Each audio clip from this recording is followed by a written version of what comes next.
My name is Gulnaz Rehan and I'm working as a project coordinator. तो welcome in our Wednesday session और आज का हमारा जो session है वो first session of mind body and क्या है? Soul. No, mind body and soul.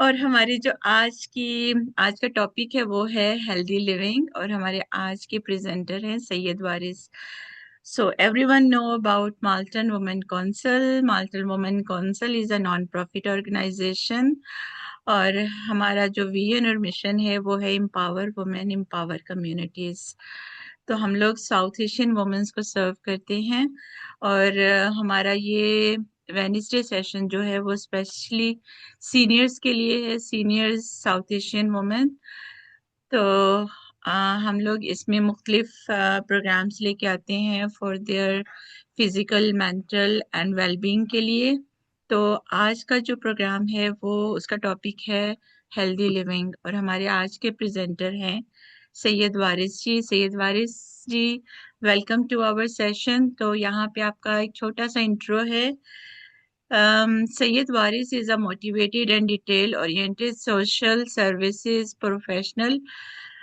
with over 7 years of experience in the non-profit sector, supporting seniors, newcomer, and diverse community across the GTA. He is honors graduate of the Social Service Workers Diploma Program at Sheridan College with strong expertise in community outreach, advocacy, DI initiative, workshop facilitation, event coordination, and partnership building. He has successfully facilitated workshops on digital literacy, financial literacy, food literacy, healthy living, and hate crime prevention while connecting clients to the community resources and services. Experience in collaborating with nonprofit organizations, spotting funding proposals, and organizing community engagement initiatives, including town halls and food drives. He brings strong interpersonal problem solving and culturally responsive communication skills, enabling him to build meaningful relationships and effectively support individuals from the diverse background. So welcome Sayed Warisi. Now the mic and this place is yours. Thank you very much for your beautiful intro. और मैं जो हूँ बहुत ज़्यादा thankful हूँ MWC का के women council के आप लोगों ने अपॉर्चुनिटी दी मुझे कि आपके हम जो है प्लेटफॉर्म के ऊपर मैं एड्रेस करें। और आप ऑडियंसेस का कि माशाल्लाह ये लोग इतना टाइम निकाल के आए हैं जूम के ऊपर कि जो है ये इसमें पार्टिसिपेट कर रहे हैं। और सुरेंद्र जी को भी मैंने देखा, वो भी आए हुए हैं माशाल्लाह, उनको मैंने सुना है बहुत अच्छी फैसिलिटेशन करते हैं वो।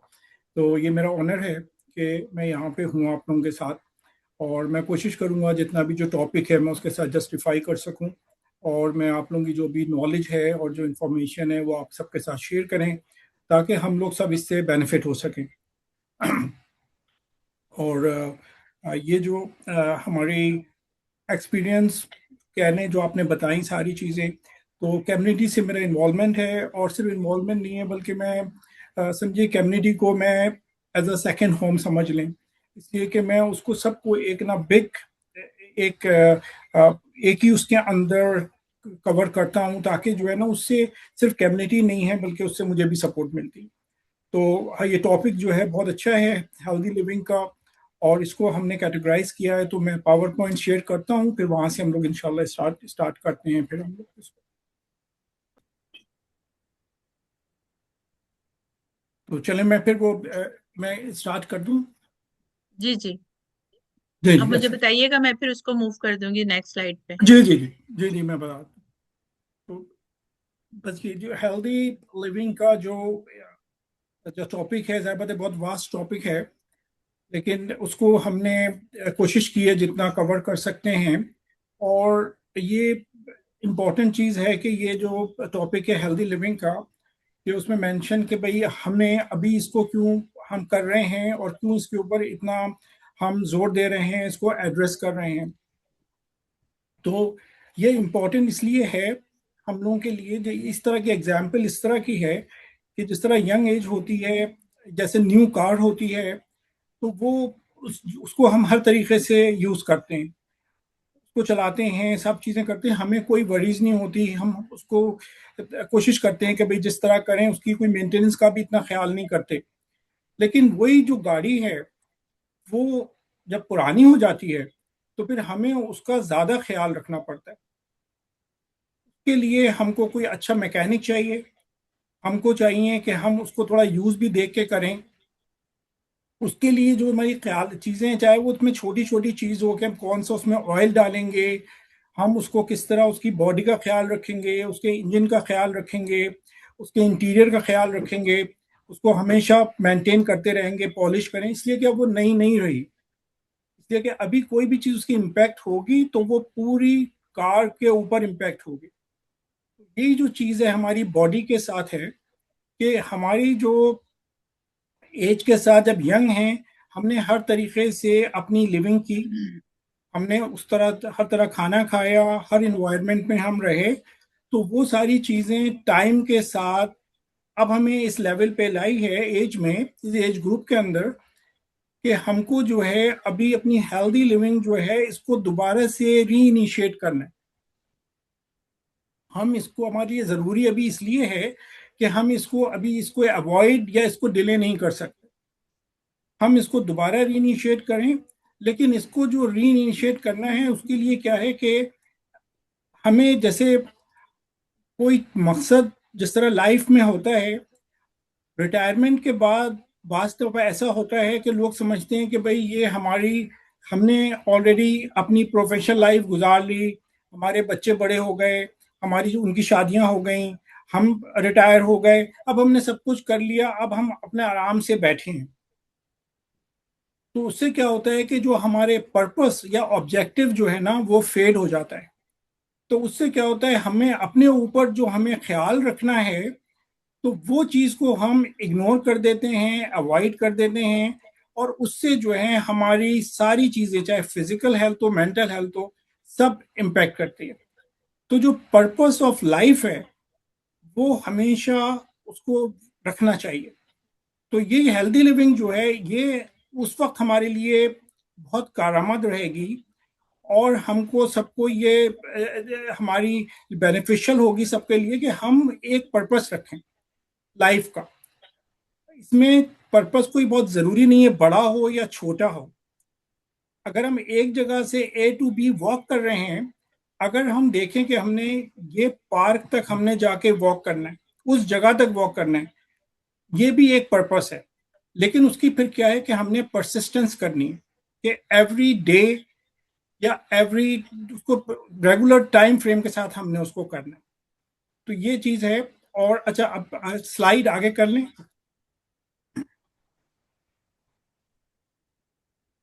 अच्छा, ये इसकी हेल्दी लिविंग को हमने ये तीन चीजों में कर लिया। जैसे न्यूट्रिशन है, physical activity and mental wellbeing है, social connection and self reflection है। तो ये जो तीनों चीजें हैं ये इंसान की लाइफ में, यंग एज में, मिडिल एज में, ओल्ड एज में, सब में इंपॉर्टेंट है। लेकिन क्या होता है कि फर्स्ट इनिशियल स्टेज में या यंग एज में और मिडिल एज में हम इसको कभी नेग्लेक्ट कर देते हैं। हमारी मसरूफियत ज़्यादा होती हैं, हम जो है स्ट्रेसर्स बहुत ज़्यादा होते हैं लाइफ में, तो हम अपनी न्यूट्रिशन की नहीं केयर करते, हम फिजिकल हेल्थ की नहीं केयर करते, मेंटल हेल्थ की, मेंटल वेलबींग का हम ख्याल नहीं रखते, इसलिए कि हम सिर्फ स्ट्रेस ले रहे होते हैं, हम उसको रिलैक्स नहीं करते, हम उसको एड्रेस नहीं करते। और हम अपनी चीज़ों में इतने मसरूफ हो जाते हैं कि हम ये जो सोशल कनेक्शंस हैं और ये सेल्फ रिफ्लेक्शन, ये तो दूर की बात है, इसको हम कर ही नहीं सकते, इसलिए कि हम अपनी 9 to 5 में रहते हैं। तो इस चीज़ों को हम वो करें, और फर्स्ट हम चलें न्यूट्रिशन की तरफ। जी, नेक्स्ट स्लाइड प्लीज। तो अब ये न्यूट्रिशन के बारे में आप लोग मुझे थोड़ा सा शेयर करें, बताएं कि आप क्या समझते हैं न्यूट्रिशन के बारे में।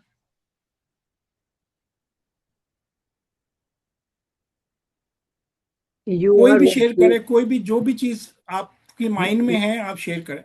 वो बोलते हैं ना, you are what you eat. जो आपको खाना खाना चाहिए वो आपकी बॉडी को लगना चाहिए। You should eat healthy. Yeah, good food or whatever is good for your body. Okay, चलें। There is nutrition for the mind also. Balanced diet. Okay, और कोई शेयर करेगा? Good food for your development of the repair of or development of your body. Okay, चलें, सही है। So not only food, but whatever you eat, I mean, whatever is your intake, should be good for the physical, physiological, even mental health to a large extent. I think this is nutrition. Covers up everything. चलें, Even views and music, that is also a nutrition for the mind. हम्म, चलें, अब हम next slide में। Thank you so much for sharing. जी सुरेन जी, आप बोलिए। जी, मेरे लिए गुड फूड वो है जिस फूड से मैं बना हूं। तो अब जैसे मान लीजिए कि मैं हूं तो मुझे वो वाला फूड सूट करेगा। एक तो जो मेरे फादर ने खाया था, जिससे उनका फादर का जिस्म बना था, जिससे मेरी मदर का जिस्म बना था, क्योंकि उन दो जिस्मों से मैं बना हूं। उसके बाद वो खाना जो मुझे बचपन से खिलाया गया, जो मेरा लिवर आइडेंटिफाई कर सकता है, जो बचपन से या शुरू से डाइजेस्ट कर सकता है। जब लिवर सेंस करता है उस फूड को तो वो कहता है कि ये फेमिलियर है, मुझे मालूम है कि मैंने इसको कैसे हैंडल करना है। जब मैं ऑल ऑफ अ सडन कोई नई चीज बॉडी में इंट्रोड्यूस कर देता हूं जिसका मेरी बॉडी को कोई आइडिया नहीं है कि ये है क्या, तो मोस्ट ऑफ द टाइम्स चाहे वो हेल्दी हो या अनहेल्दी हो, लेकिन वो अनफेमिलियर है, इसलिए लिवर उसको बाईपास करके और उसको गार्बेज बिन में डाल देता है। That's what I have to say. Okay, okay, चलिए, thank you so much Suren ji. हम लोग नेक्स्ट स्लाइड पे जाते हैं और अब इसकी बुकिश डेफिनेशन देखते हैं।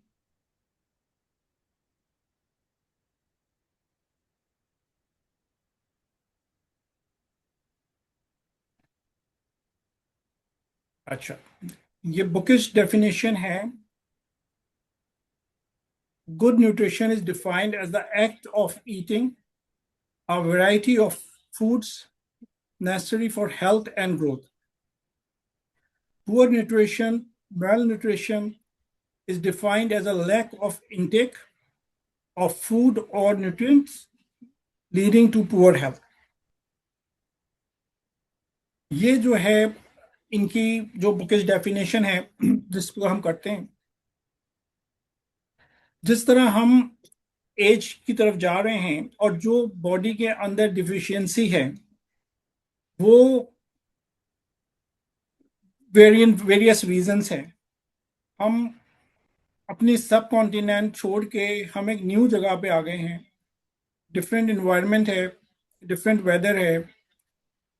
हम जहाँ पे पैदा हुए या हम जवानी गुजारी तो वहाँ पे जो सन है, वहाँ पे इन्वायरमेंट एटमॉस्फेयर डिफरेंट है, फूड जो है वहाँ का वो भी डिफरेंट है जो हमने किया। अब जब यहाँ पे हम चीज आए हैं तो उसके अंदर जब हम ब्लड टेस्ट में जाते हैं तो देखते हैं कि भाई आयरन की डिफिशियंसी है, कैल्शियम की डिफिशियंसी है, सारी चीजें जो है ना आ जाती हैं और वो सप्लीमेंट्स के आ जाते हैं। तो इसके अंदर जो है हमको, क्योंकि अब हम जिस जगह पे हैं तो हमने उसके लिहाज से अपने आप को थोड़ा एडजस्ट करना है।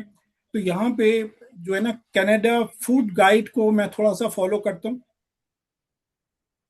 उसके जो रिसोर्सेज हैं वो अब मैंने शेयर किए हैं उस्मा जी के साथ, तो उसको आप लोग देख सकते हैं।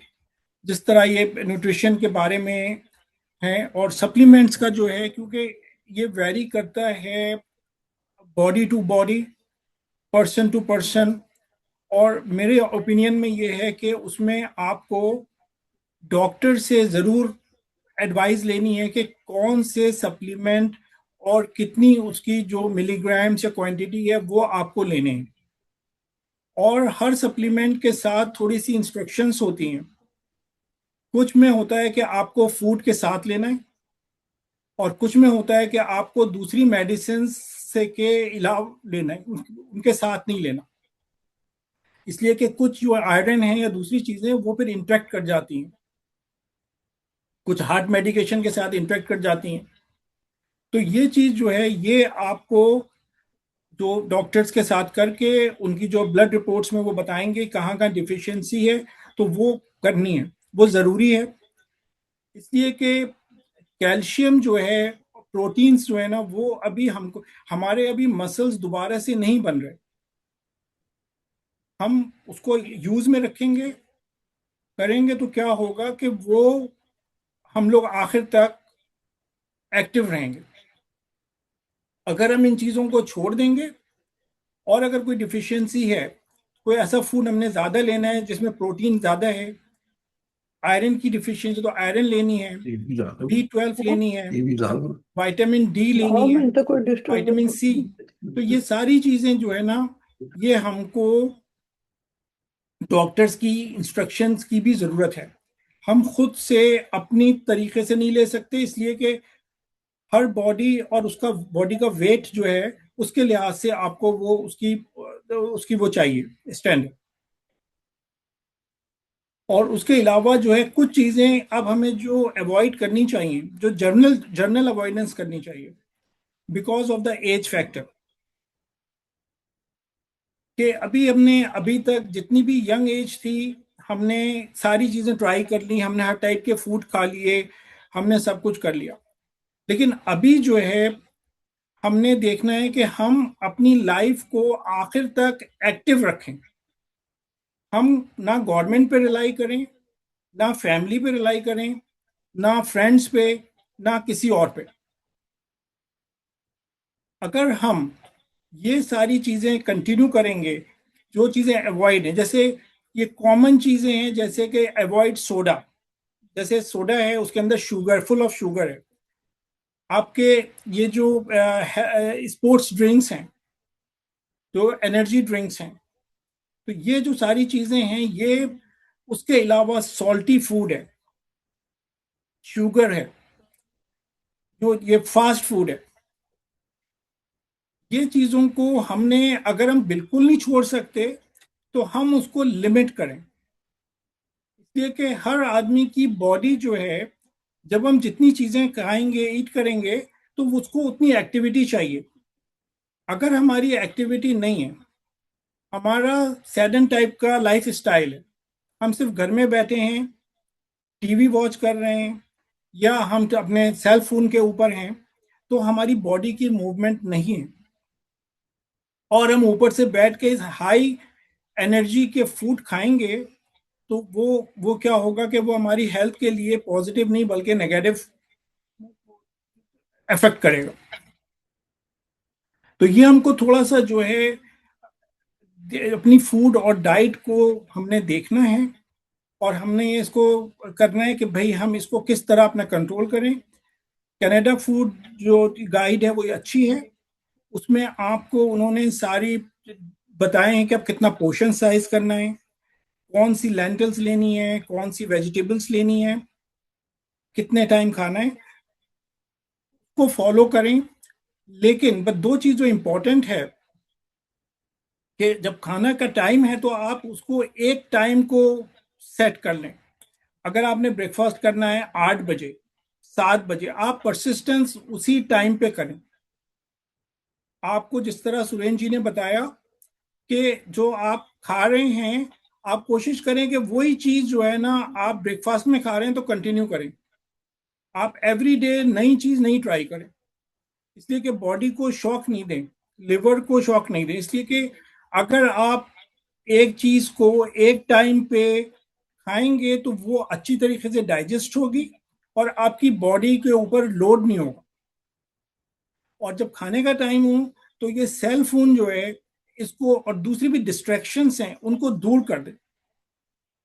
खाना जो है ना एक नेमत है, इसलिए कि it's a very precious thing. इसलिए कि पूरी दुनिया में कितने लोग हैं, हजारों में, मिलियंस में, जो एक दफा का खाना भी उनको जो है ना बड़ी मुश्किल से मिलता है। सही है, हम लोग यहाँ पे हैं, हम लोग बैठते हैं, हम खाने की हमारे पास चॉइसेस होती हैं, फ्रिज खोलते हैं, फिर हम चॉइस करते हैं हमने क्या चीज लेनी है। तो उसके लिए यही है कि हम इसकी थोड़ी सी उसको रेस्पेक्ट दें, फूड को रेस्पेक्ट दें। सही है, उस जब हम खा रहे हैं फूड को तो हम सेल फोन, टीवी चीजों को छोड़ दें, हम वो एंजॉय करें, उसी टाइम पे खाएं, उसी टाइप की चीज खाएं, उसको एंजॉय करें। तो उससे क्या होगा, आप फैमिली के साथ खाएं, फैमिली के साथ बैठें, फ्रेंड्स के साथ बैठें। ये सब में क्या होता है कि आपकी एक पॉजिटिविटी है, आपका माइंड भी खुश है और आपकी बॉडी भी उसको फिर एब्जॉर्ब कर जाएगी, तो वो आपके लिए ज्यादा बेनिफिशियल होगा। इस चीज की सिर्फ ये है कि हमने इसकी परसिस्टेंस करनी और हमेशा उसको वही रेगुलर चीज करनी, ये इंपॉर्टेंट है। इसलिए कि अगर हम सिर्फ एक हफ्ता करें और छोड़ दें तो फिर वो बॉडी के ऊपर जो है इतना वो इफेक्ट नहीं आएगा। और पोर्शन साइज जो सब चीजें हैं वो हर उसका है, वो उसके लिए आप कनाडा फूड गाइड देखिएगा और उसमें का बहुत डिटेल्ड है। It's going to help very well. चलिए नेक्स्ट स्लाइड करते हैं प्लीज। अच्छा, अब ये सेकंड है physical activity and mental well being. ये जो दोनों चीजें हैं ये कनेक्टेड है, तो फिजिकल एक्टिविटी के साथ मेंटल वेलबींग। तो अब आप ये बताइए कि आप लोग इसके बारे में क्या समझते हैं।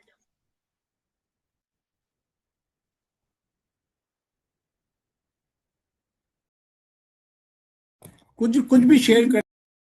जी, please raise your hand, digital hand.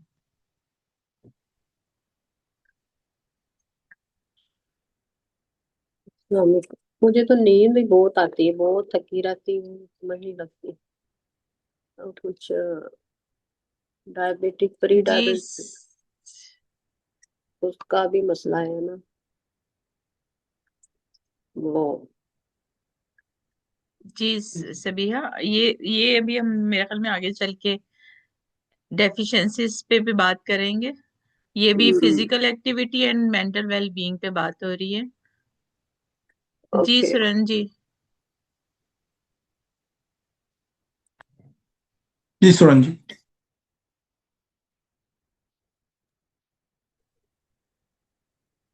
या सुरन जी आप कुछ कहेंगे। Can I go? चले बीना जी, आप जी Actually, sorry, I think I was on mute. okay, may I? you go. Okay okay, चले गो अहेड। बीना जी आप इसके बाद करना। No problem. जी मैं ये कह रहा था कि फिजिकल एक्टिविटी तो वॉक भी हो सकती है, स्विमिंग भी हो सकती है, घास काटना भी हो सकता है, कोई भी ऐसी एक्टिविटी जिसको आप एक्सरसाइज के पर्पस से करें, when the mind knows that it is in the exercise mode. जैसे घर के काम करना, वो एक एक्टिविटी तो है लेकिन वो एक वर्कलोड है या एक काम है, वो उसको एक्सरसाइज में नहीं गिना जा सका कि मैं तो सारा दिन घर में सफाइयां करती हूँ तो वो मेरी एक्सरसाइज हो जाती है। नहीं, एक्सरसाइज के साथ माइंड भी एक्सरसाइज मोड में होना चाहिए ताकि दोनों बॉडी और माइंड एक दूसरे के साथ कोऑर्डिनेट कर सके। तो एक्टिविटीज तो बहुत ज्यादा है। और जहां तक सवाल मेंटल हेल्थ बीइंग का है तो ऑफ कोर्स हम जो अभी कर रहे हैं वो भी मेंटल बीइंग में आता है। लोगों से मिलना, बातचीत करना, कनेक्ट होना, दूसरों को सुनना, अपनी कहना, एंटरटेनमेंट एक और वेलबींग की निशानी है। नींद पूरी करना, अपना आराम पूरा करना, रिलैक्स करना। जितना मसल्स की एक्सरसाइज जरूरी है उतना ही मसल्स को आराम देना जरूरी है। जितना स्ट्रेस लेना जरूरी है उतना ही रिलैक्स करना भी जरूरी है जी। थैंक यू जी Beena ji. Yes. Physical activity तो there are so many ways, like आप टाई, अगर आप जैसे इस एज में अगर आप ज्यादा कुछ नहीं कर सकते या जैसे एरोबिक नहीं कर सकते, कुछ नहीं कर सकते, तो आप एटलीस्ट टाई ची कर सकते हैं, ताकि आपकी जो एनर्जी है फ्लो है, एनर्जी स्टैग्नेट नहीं होनी चाहिए। जो ची और चिन हमारे अंदर होती है पॉजिटिव नेगेटिव, वो आई मीन एनर्जी फ्लो होनी चाहिए प्रॉपरली। और उसके बाद आप योगा कर सकते हैं, आप उसके बाद जुम्बा कर सकते हैं, आप बैठ के कुछ भी चेयर योगा भी कर सकते हैं। There are so many things we can do, and for mental activities you should have lots of things are there, like keep your brain engaged in like in positive things, you know। तो आप कुछ puzzle कर सकते हैं, कुछ drawing कर सकते हैं, कुछ म्यूजिक सुन सकते हैं। आप खाना बना रहे हैं तो भी आप कुछ म्यूजिक लगा सकते हैं। there are many things you can do, you have to keep yourself busy and not sit on the chair all the time। जी जी मीता जी। तो मेरी नजर में फिजिकल एक्टिविटी वो है जिसमें कि हमारी जो एनर्जी है ना, वो कुछ कंज्यूम होती हो, खर्च होती हो। सिर्फ कोई भी फिजिकल एक्टिविटी हो सकती है, हमारी एनर्जी खर्च होनी चाहिए। जो हम खा रहे हैं वो, उससे जो हमें मिल रहा है या एनर्जी मिल रही है, उसको हम खर्च कर रहे हैं, वो फिजिकल एक्टिविटी है मेरे हिसाब से। और मेंटल वेल बीइंग वही है कि अगर आप कुछ भी काम करते हैं तो आप you are at peace with yourself, whatever you are doing. To me that is mental wellbeing. बिल्कुल बिल्कुल सही कहा। और फिजिकल एक्टिविटी है ऑफ कोर्स, जो ये इम्पोर्टेंट है बॉडी के लिए, और ये फिर लिंक करती है मेंटल वेलबींग के साथ। अगर फिजिकल एक्टिविटी नहीं होती, आदमी अगर घर में ही रहता है और उस चीज को यूज नहीं कर रहे हैं आप फिजिकल एक्टिविटी से, तो वो सारी चीजें फिर it leads to social isolation, it leads to depression, it leads to all different thing. और जो लोग हमारे इसके अंदर अपनी पहले से कोई पर्पस रखते हैं, जैसे फिजिकल एक्टिविटीज, आप पता है यंग एज में लोग क्रिकेट खेलते हैं, अपना डिफरेंट गेम्स हैं, वुमेन अपनी हॉकी करती हैं, बास्केटबॉल खेलती हैं, बैक होम में भी करती हैं, यहाँ पे भी बहुत फिजिकल एक्टिविटीज में वुमेन हमारी माशाल्लाह बहुत पार्टिसिपेट करती हैं। लेकिन जब एज होने लगती है तो फिर वो अपने आप को बहुत चीजों में इन्वॉल्व नहीं होती फिजिकल एक्टिविटीज में। तो अगेन ये चीजें, दोनों चीजों के लिए हमें पर्पस ऑफ लाइफ जो है ना, उसको छोड़ना नहीं है। मैं आपको एग्जांपल देता हूँ कि एक साहब को मैं जानता हूँ, वो 56 ईयर्स में जब थे, डॉक्टर हैं, उन्होंने एक not for profit NGO establish किया कराची में, चाइल्ड हेल्थ फाउंडेशन के नाम से। और उन्होंने फ्री क्लिनिक्स की बच्चों के लिए और औरतों के लिए डिफरेंट स्लम्स एरियाज में, कराची में, सिंध के अंदर बेसिकली। उन्होंने दूसरे डॉक्टर्स को अपने साथ इन्वॉल्व किया, और उसके अलावा उन्होंने जो है ना सारे गवर्नमेंट ऑफिशियल्स को, जो बिजनेस वाले हैं, उनसे डोनेशंस लेके सब करके, तो उनका जो था एक पर्पस था, एक कॉज था, उन्होंने वो उसको लेके चले। वो 56 ईयर्स के थे उस टाइम पे 1990 में। अभी वो 92 ईयर्स के हैं, और वो अभी भी फाउंडर हैं, अभी भी वो इन्वॉल्व हैं। डे टू डे चीजों में नहीं है, लेकिन वो मैनेजमेंट में इन्वॉल्व है। अभी मेरी उनसे बात होती है, वो मुझे फोन करते हैं, उनका माइंड वैसे ही शार्प है जैसे कोई 50 या 60 ईयर्स का हो। और उनकी फिजिकल हेल्थ भी है, वो अभी तक अपना वॉक करके जाके ग्रोसरी करते हैं, इसलिए कि वो अभी तक उन्होंने आपको इन्वॉल्व रखा हुआ, उनका पर्पस है। जब भी उनसे बात होती है वो यही कहते हैं, मैंने ये करना है, मैंने वो चीज करनी है, मैंने इस तरह नई क्लिनिक खोलनी है उस एरिया के अंदर, ताकि ज्यादा बच्चे आए, ज्यादा औरतें आए। और अब उन्होंने उसके अंदर सोचा है कि हम जो मर्दों, जो उनके पेरेंट्स हैं बच्चों के, दोनों को ले लेंगे, और ग्रैंड पेरेंट्स जो लेके आएंगे, हम ग्रैंड पेरेंट्स को भी ले लेंगे कि बच्चे की जब इलाज के लिए आएंगे तो अगर ग्रैंड मदर को या ग्रैंड फादर को कोई मेडिकल एडवाइस चाहिए तो वो भी हम दे देंगे ऑन अ स्मॉल कॉस्ट। तो मकसद ये है कि जब पर्पस इन लाइफ हो जाता है तो फिर फिजिकल एक्टिविटी 56 ईयर्स से उन्होंने शुरू की, 92 ईयर्स तक he still the same, and I hope कि जो है ना he will continue may be 100 and 100 plus मोर। तो वो जो है उसके लिहाज से आपकी कम्युनिटी को और सबको बेनिफिशियल करते रहेंगे। तो ये चीज जो है इम्पोर्टेंट है, वो अगेन वो ये जो पर्पस ऑफ लाइफ हम कर लेंगे। कोई छोटा सा भी अगर हो तो क्या होगा कि हम जो है उसके अंदर उसको इंजॉय करें, जो भी हम एक्टिविटी करें। फिजिकल एक्टिविटी है, जैसे सुरेन जी ने भी बताया कि अगर आप जैसे वॉक है छोटा सा, आप वॉक जो है बहुत बड़ी नहीं करनी, आप 15 मिनट्स की कर लें, लेकिन उसको आप रेगुलर करें, कोशिश करें उसी टाइम पे करें। तो उससे क्या होगा कि आपकी बॉडी यूज टू होगी, फिर आप उसको बढ़ा सकते हैं। तो उससे आपकी सारी हेल्थ और सब, और ये फिजिकल एक्टिविटी जब होगी तो इट विल आपकी जो मेंटल वेलबींग भी पॉजिटिव की तरफ जाएगी। उसके ऊपर स्ट्रेस, आपकी जब वॉक करते हैं आपका स्ट्रेस ऑटोमेटिकली कम हो जाता है। अगर हम फिजिकल एक्टिविटी अभी इसको नहीं करेंगे और हम सिर्फ जो है स्क्रीन टाइम ज्यादा रखेंगे, और हम जिन लोगों के साथ बैठते हैं तो उसमें भी है कि मेंटल वेलबींग इंपैक्ट करती है। अगर हम लाइक माइंडेड लोगों के साथ बैठें और पॉजिटिव माइंडेड लोगों के साथ बैठें तो हमारी जो मेंटल हेल्थ है वो ज्यादा बेटर हो, लेस स्ट्रेसफुल रहेगी। अगर हम किसी कंपनी के अंदर जाते हैं कि वहां पे लोग हमेशा क्रिटिसाइज करते हैं, नेगेटिव एनर्जी होती है, तो वो हमारी लॉन्ग टर्म में फिजिकल हेल्थ के ऊपर भी इम्पैक्ट करेगी, और हम कभी मोटिवेटेड नहीं होंगे कि हम फिजिकल एक्टिविटी करें। तो ये जो है ये परसिस्टेंस है और रूटीन जो है ये बहुत इंपॉर्टेंट है। चलें आप नेक्स्ट स्लाइड कर। अब ये देखिए, ये बुक इज डेफिनेशन,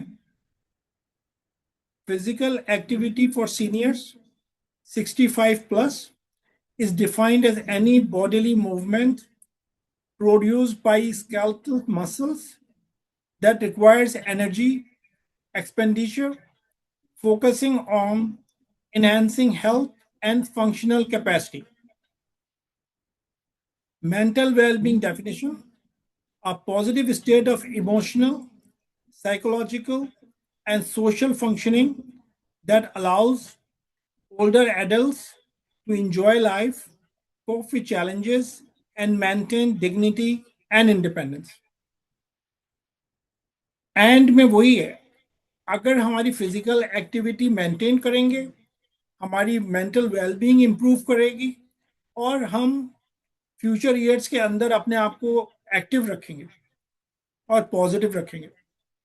तो ये जो चीजें हैं, हालांकि छोटी छोटी एक्टिविटीज, लेकिन ये हमको दूर तक लेके जाएंगे। तो हमने इसको थोड़ा सा देखना है, और इसको हमने करना है कि भाई हम कब स्टार्ट करें।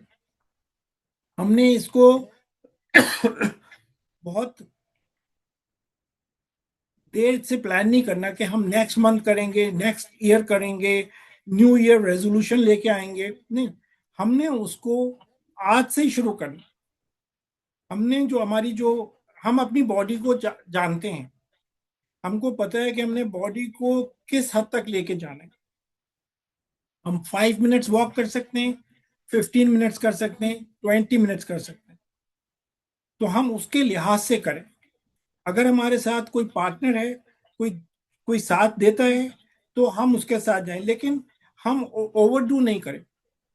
अगर वो बहुत ज्यादा फिट है और वो 1 आवर पार्क में वॉक कर सकते हैं तो हम जबरदस्ती उनके लिए 1 आवर को अपनी बॉडी को स्ट्रेस नहीं दें। हम 15 मिनट्स कर सकते हैं, 15 मिनट्स करके वेट करें, उनको कंप्लीट करने दें।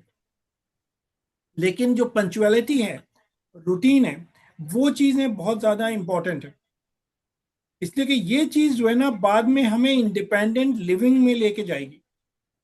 हम फिर किसी पे रिलाई नहीं करेंगे, चाहे वो गवर्नमेंट हो, चाहे वो फैमिली हो, चाहे वो फ्रेंड्स हो। जैसे कि हमें पता है हम खुद ड्राइव कर सकते हैं, हम वॉक कर सकते हैं, हम अपने काम सब कर सकते हैं, और एक्टिविटी को हम इंजॉय करें, हम उसको एज अ बर्डन नहीं लें। आपको कहीं आप अपने आप को ट्रीट दे दें। आप कहें मैं ये वॉक कर रही हूँ, मैं ये वॉक करूंगी, वॉक के बाद मैंने जो है ना एक अच्छी सी चाय पीनी है, या मैंने कोई अच्छी सी कोई फ्रूट खाना है, या कोई अच्छी चीज लेनी है। ये जो चीज है ना, ये आपने अपने आप को करना है। और जब आप फिजिकल एक्टिविटी करें, जैसे सुरेंद्र जी ने भी बताया, तो आप उसको उस पर कॉन्सेंट्रेट करें। अगर आप टेलीफोन पे, सेल फोन पे हैं, और आप वॉक भी कर रहे हैं और किसी से बात भी कर रहे हैं, तो आपकी बॉडी का जो फोकस है वो कंप्लीट आपकी फिजिकल एक्टिविटी पे नहीं है, इसलिए कि आपका माइंड कहीं और है। तो आपने बॉडी और माइंड को एक जगह रखना है, जैसे योगा में आप करते हैं या दूसरी एक्सरसाइज बात है करते हैं। तो आप दोनों चीज को साथ रखें और वॉक को एंजॉय करें। जिस तरह आप नीचे देख रहे हैं कपल को जा रहे हैं, आप स्पाउस के साथ जाएं, आप फैमिली में गुड फ्रेंड के साथ जाएं, किसी कोई कंपनी बना लें। अगर आप अकेले करना चाहते हैं तो मोस्ट वेलकम, अच्छी बात है वो भी। तो ये चीज जो है ना, ये इम्पोर्टेंट है, और ये हमारी हेल्थ की और वेलबींग को अच्छा करे। अच्छा, नेक्स्ट कर प्लीज स्लाइड। अच्छा, ये देखें, ये भी बहुत ही इंपॉर्टेंट फैक्टर है, स्पेशली जब जब हम 50 प्लस में चले जाते हैं, तो ये दोनों चीजें बहुत इंपॉर्टेंट हैं, सोशल कनेक्शन और सेल्फ रिफ्लेक्शन। इसके बारे में आप लोग बताएं, आप क्या क्या आपकी इसकी राय है और क्या आपकी suggestions?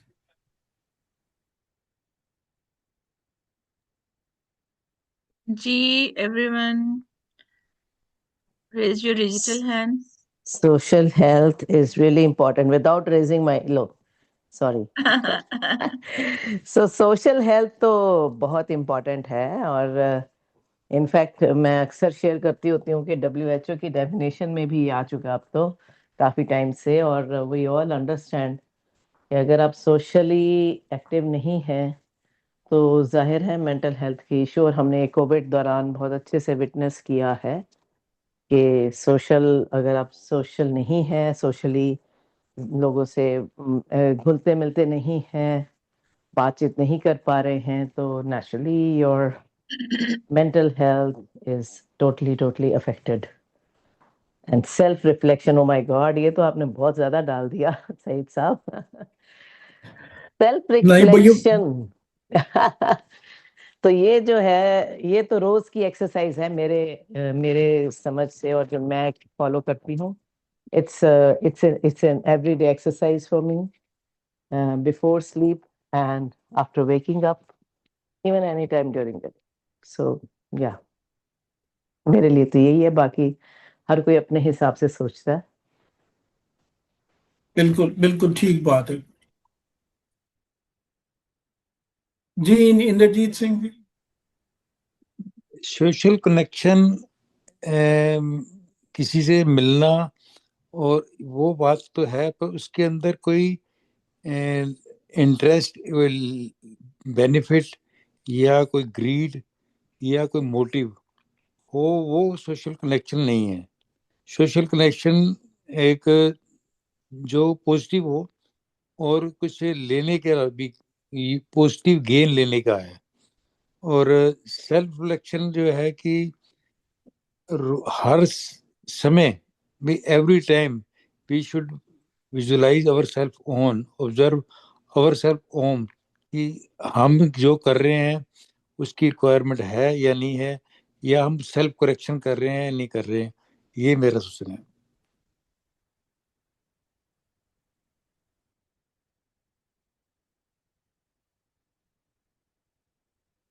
Thank you so much जी। चलें नेक्स्ट स्लाइड पे चले जाए।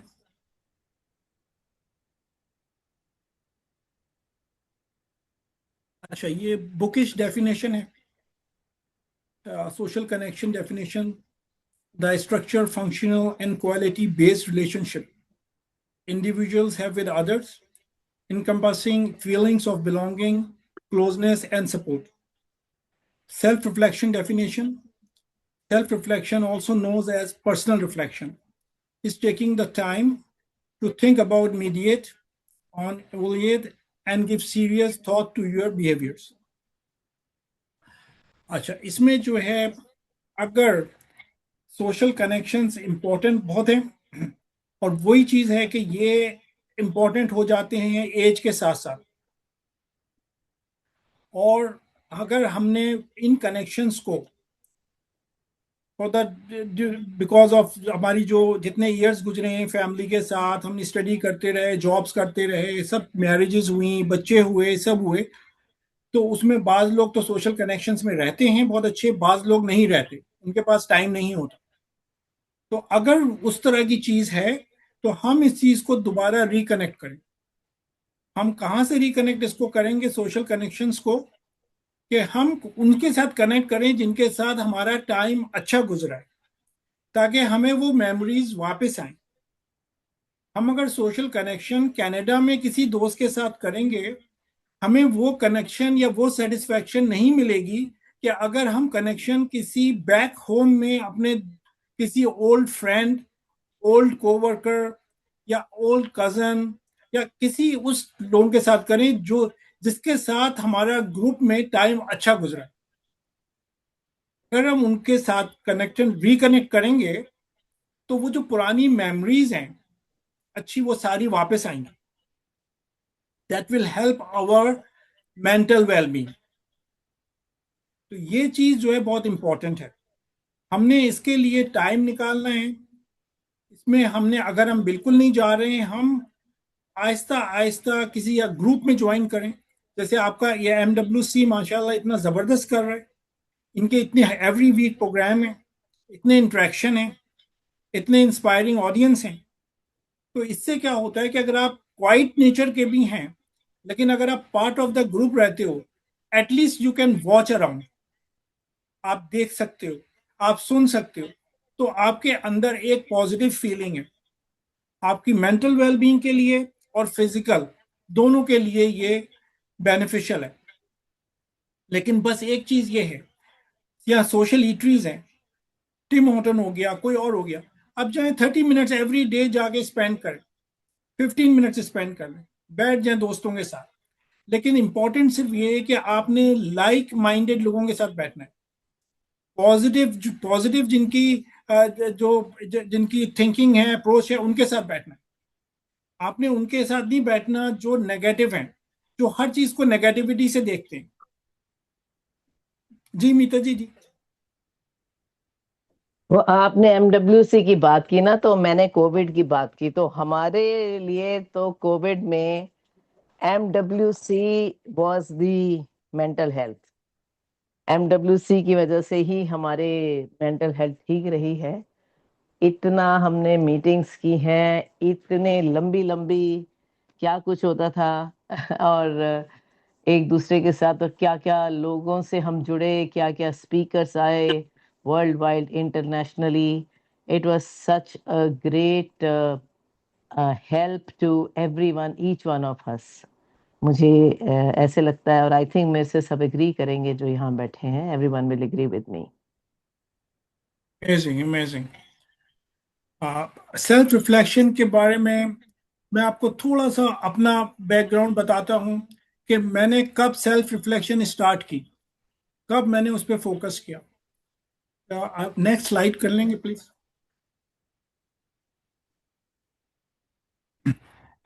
देखिए, सेल्फ रिफ्लेक्शन लोगों को डिफरेंट पार्ट ऑफ लाइफ में आती है। कुछ लोग उसको बहुत पहले कर लेते हैं, कुछ लोग एवरीडे हैं, और कुछ लोग जो हैं वो उसको एक मिनट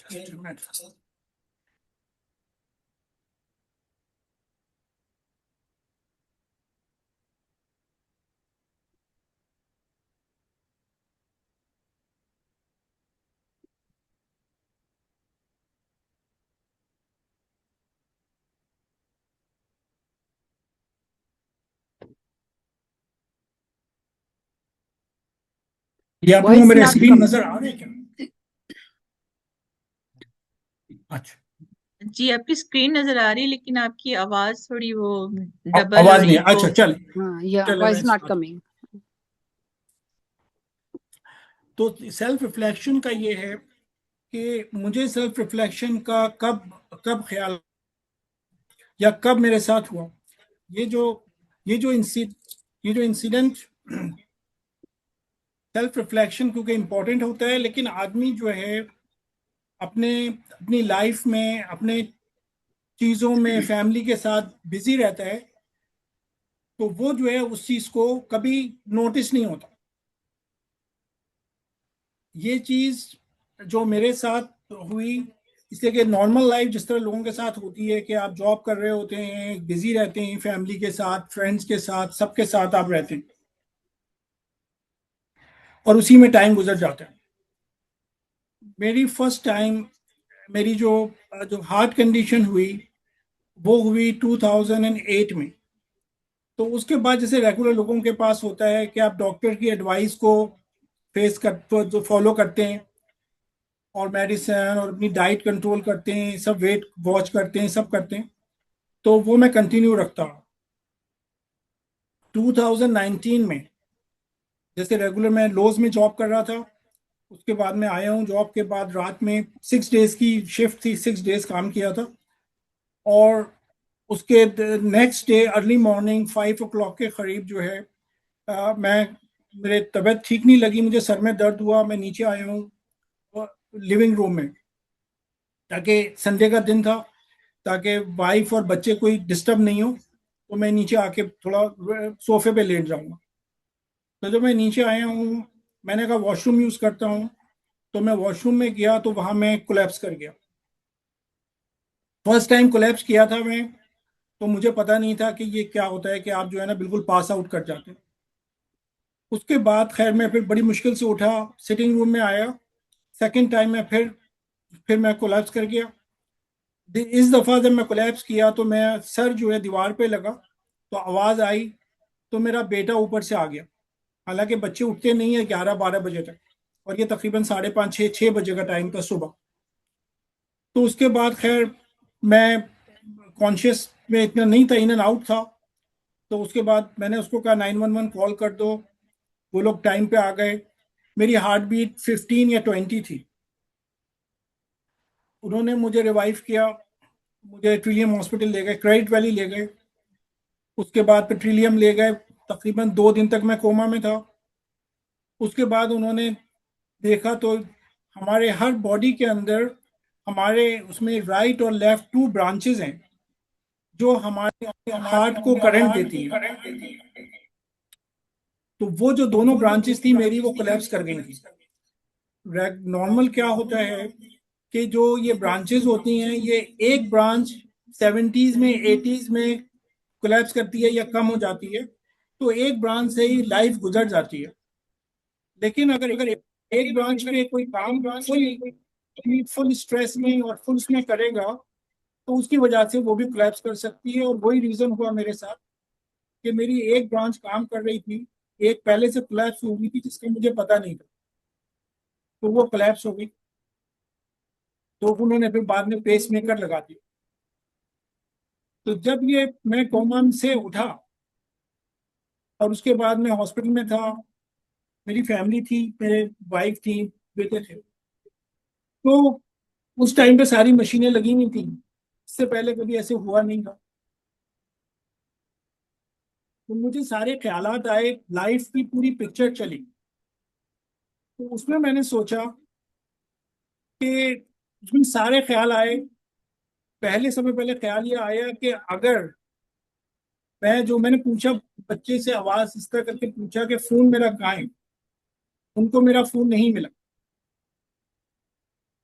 तो मैंने सोचा कि मेरे जितने जिंदगी के अंदर मेरे कनेक्शन, उन लोगों ने जिन्होंने मुझे सपोर्ट किया, चाहे किसी ने चाय पिलाई हो, चाहे किसी ने मुझे जॉब में हेल्प की हो, चाहे किसी ने मुझे जब मैं काम कर रहा था कोई जॉब अपॉर्चुनिटी के लिए, मेरे सोशल कनेक्शन, मेरी मस्जिद के कुछ लोग, मेरे मोहल्ले के लोग, उसमें सारी ऑल एस्पेक्ट्स ऑफ लाइफ, सारी एज ग्रुप, लेकिन सारे जो कनेक्शन हैं वो मेरे हैं,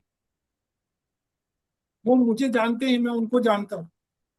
मेरी वाइफ, मेरे बच्चे उनको नहीं जानते। किसी के पास मेरा कनेक्शन नहीं है, मेरे बेटे का नंबर या मेरी वाइफ का नंबर। उस टाइम पे मैंने सोचा अगर मैं पास अवे कर जाता, तो ये जितने लोग हैं जिनसे किसी से मैं एक हफ्ते बाद कांटेक्ट करता हूँ, किसी से एक महीने बाद, किसी से 6 महीने बाद, किसी से एवरीडे कांटेक्ट होता है, तो ये अगर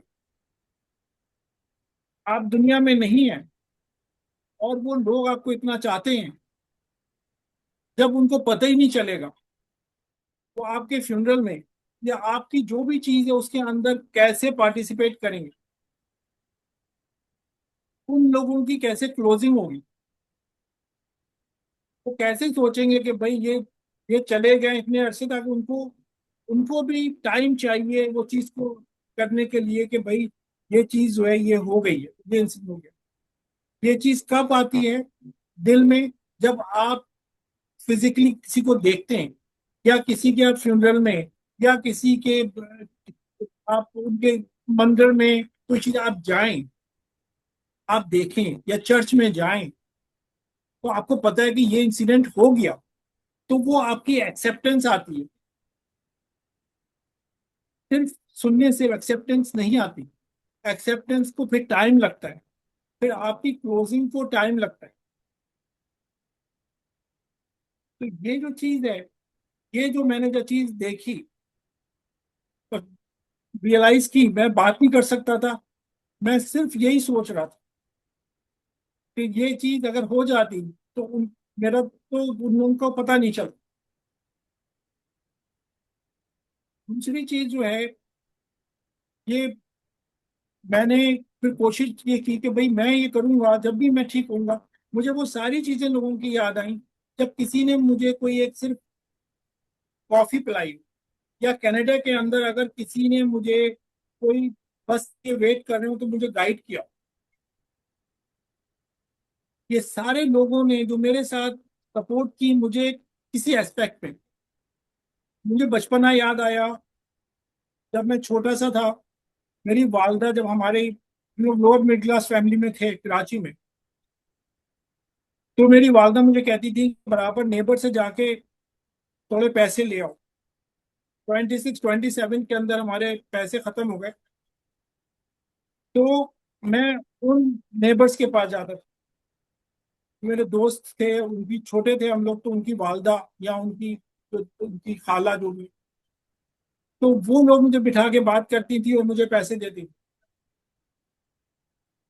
मुझे वो सारी चीजें याद आई जब हमारे पास मेरी वालदा जब चीज को बनाती थी, ज्यादा सालन या कोई खाना, तो मोहल्ले में जो लोग ज्यादा डिजर्विंग उनको लगते थे वो मुझे कहती थी उनको खाना देकर।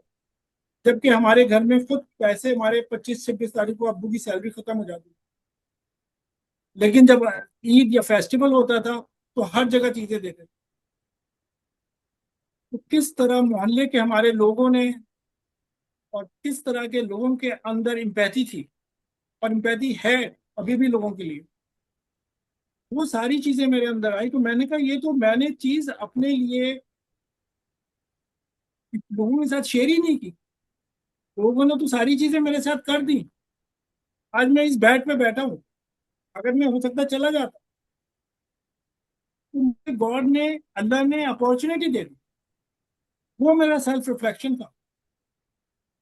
वो मैंने सोचा कि ये जो चीज है, ये मुझे सेकंड अपॉर्चुनिटी मिली। मेरे डॉक्टर ने मुझे आके कहा कि तुम जो हो लकी हो, तुम्हें ऊपर से कोई देख रहा है कि तुम जो है वापस आ गए। 15-20 हार्ट बीट के ऊपर नॉर्मली क्या होता है कि वो स्ट्रोक हो जाती है। तो जब मुझे अपॉर्चुनिटी मिली, तो मेरा तो हर दिन ब्लेसिंग है। उस दिन से मैंने सोचा कि मैं जब ठीक होऊंगा, तो मैं जितनी अपनी कैपेसिटी में चीज है वो मैं ह्यूमैनिटी के लिए करूंगा। अगर पैसे नहीं है तो ये नहीं होता कि आदमी कुछ काम नहीं कर सकता। अगर हेल्थ ठीक नहीं है, आप घर से नहीं निकल सकते, तो आप कुछ काम नहीं कर सकते। हर आदमी अपनी कैपेसिटी में ह्यूमैनिटी को हेल्प कर सकता है। आप सिर्फ स्माइल कर सकते हो, आप किसी के लिए डोर खोल सकते हो, आप किसी को अच्छी एडवाइस कर सकते हो, आप फिर जाके कम्युनिटी में सपोर्ट करो, वॉलंटियर करो, बहुत सी चीजें आप कर सकते हो। लेकिन ये सेल्फ रिफ्लेक्शन जो है ये बहुत जरूरी है। मुझे काफी देर में मिला, इस इंसिडेंट के बाद मिला। हमारी मीता जी लकी है कि मीता जी एवरी डे इस चीज को करती हैं। आप जब सेल्फ रिफ्लेक्शन करोगे तो आपको पता चलेगा कि आपने अभी जो काम किए हैं, हर आदमी अच्छे बुरे काम करता है, अच्छे लोगों को सपोर्ट भी करता है, सब करता है। लेकिन आप सोचोगे कि मैं इस चीज को कैसे बेटर कर सकता हूँ, इसको अगर मैं एक ऑर्गेनाइज वे में करूँ, एक अच्छी टीम लेके करूँ। हमारी उस्मा जी ने अच्छी टीम ली, मैंने इनकी जाके जो चीजें देखी कैलेडोन के अंदर, मुझे बहुत खुशी है। आप जब एक अच्छा प्लेटफॉर्म क्रिएट करते हो, आप जब अच्छी टीम होती है, तो फिर आप बहुत लोगों के लिए बेनिफिशियल हो सकते हो, आप बहुत से लोगों को अपलिफ्ट कर सकते हो, आप बहुत सी फैमिलीज को अपलिफ्ट कर सकते हो। आप सिर्फ एक आदमी की मेंटल या फिजिकल हेल्थ नहीं सही कर रहे, आप पूरी कम्युनिटीज को, जनरेशन को सही कर रहे।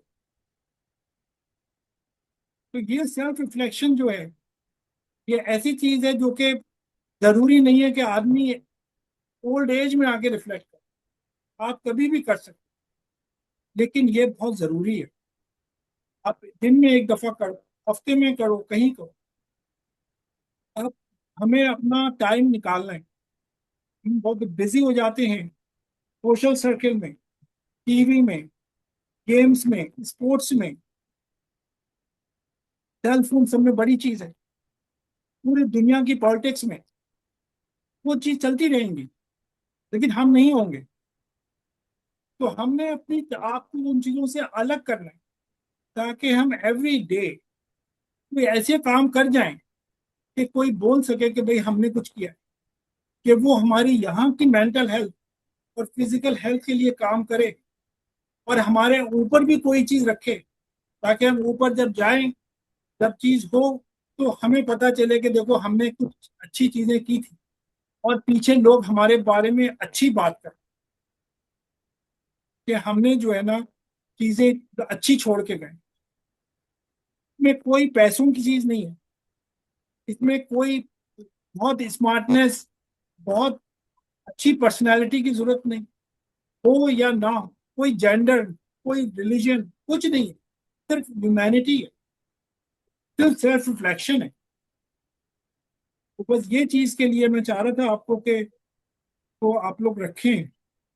और बाकी ये हेल्थ का भी, यही हेल्दी लिविंग का, अगर हम ये सारी चीजें करेंगे, हम अपना एक पर्पस बनाएंगे लाइफ का, हम एक ऑब्जेक्टिव बनाएं, हम ये बनाएं कि हमने आज से अपनी फिजिकल एक्टिविटी करनी है, हमने एक अच्छा सोशल ग्रुप या एक फ्रेंड रखना है जो पॉजिटिव है, हमने थोड़े मिनट अपने लिए निकालना है, हमने हमेशा स्क्रीन टाइम पे और दुनिया की पॉलिटिक्स पे और ये रिसेशन और एप्रिसिएशन उस पे नहीं निकालना। वो चीज को हम लिमिट करें। ये अगर हम अपना एक कर लें, तो ये हमारा टेक अवे होगा। हम अगर थोड़े एक्टिव हैं, हम कहीं वॉलेंटियर कर लें, किसी हॉस्पिटल में कर लें, कहीं लाइब्रेरी में कर लें, स्कूल में कर लें, जहाँ पे हमें शाम में जब आए तो हम कह सकें आज मैंने एक आदमी को रोड क्रॉस करा दी, आज मैंने उसको एक अच्छी एडवाइस दे दी। हमारी छोटी छोटी चीज, हमने किसी को स्माइल कर दिया, हमको नहीं पता वो आदमी कितने और कितने स्ट्रेस में था। जब आप स्माइल करोगे, आप दरवाजा खोलोगे किसी के लिए, तो क्या होगा कि वो दूसरा आदमी कितने भी होगा, उसके माइंड में आएगा कि इसने मेरे लिए दरवाजा खोल दिया, इसने मुझे क्यों स्माइल कर दिया। उसको स्माइल करना पड़ेगा। वो सोचेगा उसका जो एक एक जो स्ट्रेस लेवल चल रहा है वो ब्रेक कर दिया आपने। उसको आपने अपॉर्चुनिटी दे दी कि वो थिंक कर सके कि देखो वो उससे निकल जाए, तो ये आपने कितना बड़ा काम कर दिया। अगर आपने कहीं किसी को, कोई गरीब को, किसी को चाय कॉफी पिला दी, $5 दे दिए, कुछ दे दिए, वो भी अलग बात, वो भी सब सब अच्छी चीजें हैं। लेकिन ये छोटी छोटी चीजें, ये हर चीज काउंट होती है। तो जरूरी नहीं है कि हम बहुत बड़ी कम्युनिटी गैदरिंग करें, कोई हम जो है ना वो लोगों को हेल्प कर रहे हैं, नहीं। हम एक बहुत छोटी चीज से भी हेल्प कर सकते हैं। तो ये बस अगर टेक अवे आप लोग ले जाएं, और आप जो है इसको बस ये परसिस्टेंस नहीं करें, बस इसको छोड़े नहीं, इसका रूटीन बना लें। ये चीज अगर आप लोग करेंगे, और मैं खुद इसलिए कह रहा हूँ आपको ताकि मुझे भी पता चले, मैं भी करूँ। मैंने अपने रूटीन बनाया है। अर्ली मॉर्निंग में उठता हूँ, मैं थोड़ी देर टिम हॉर्टन्स में जाके बैठता हूँ, 20-25 मिनट्स। मैं आप अब सेल्फ रिफ्लेक्ट करता हूँ कि आज मैं क्या कर सकता हूँ जो बेहतर हो। मैं अर्ली मॉर्निंग जाता हूँ ताकि मेरी फैमिली की चीज़ों में कोई चीज़ डिस्टर्ब ना हो, मैं आऊँ तो मैं उनको सपोर्ट कर सकूँ। सही है, तो उसके लिहाज से ये सब चीज़ें हम अपने लिहाज से करेंगे फोकस, तो आप देखिएगा कि आप लोगों को एक पॉजिटिविटी मिलेगी, आपको जो है ना अंदर से ट्रैंक्विलिटी आएगी, आपको हैप्पीनेस आएगी, आपका स्ट्रेस कम हो जाएगा। ये चीजें आप खुद नोट करेंगे जब आप इस चीज को कंटिन्यू करेंगे। और ये आप लोगों के साथ तो मैं शेयर कर रहा हूँ, लेकिन मैं आप लोगों से सीखा है, ये हमारे सुनील जी से और सबसे मैंने आप लोगों की चीजों के साथ है। तो नेक्स्ट स्लाइड दिखाएं, मैं आपको थोड़ा सा बता दूं। ये देखिए पेस मेकर का मैंने आपको बताया है। तो ये पेस मेकर देखें कि ये जो है, ये इम्प्लांट होता है, ये जाके हार्ट के अंदर इन्होंने लीड्स डाली। तो ये जो है इम्पोर्टेंट चीज है, और इसकी जो बैटरी है वो बहुत इंपॉर्टेंट। वो आपने वो डॉक्टर्स और डिवाइस क्लिनिक आपको हर 3 मंथ 6 मंथ्स चेक करेंगे, ताकि आपकी बैटरी अगर खराब हो जाएगी तो फिर आपकी लाइफ एट रिस्क है। मैं 100% पेस मेकर पे हूँ, तो मैं ये हमेशा इसको फॉलो करता हूँ, उनकी एडवाइस को। ठीक है, इसलिए कि हमने दोनों चीजें करनी है। हम अगर हेल्दी रहेंगे तो हम दूसरों को सपोर्ट कर सकेंगे।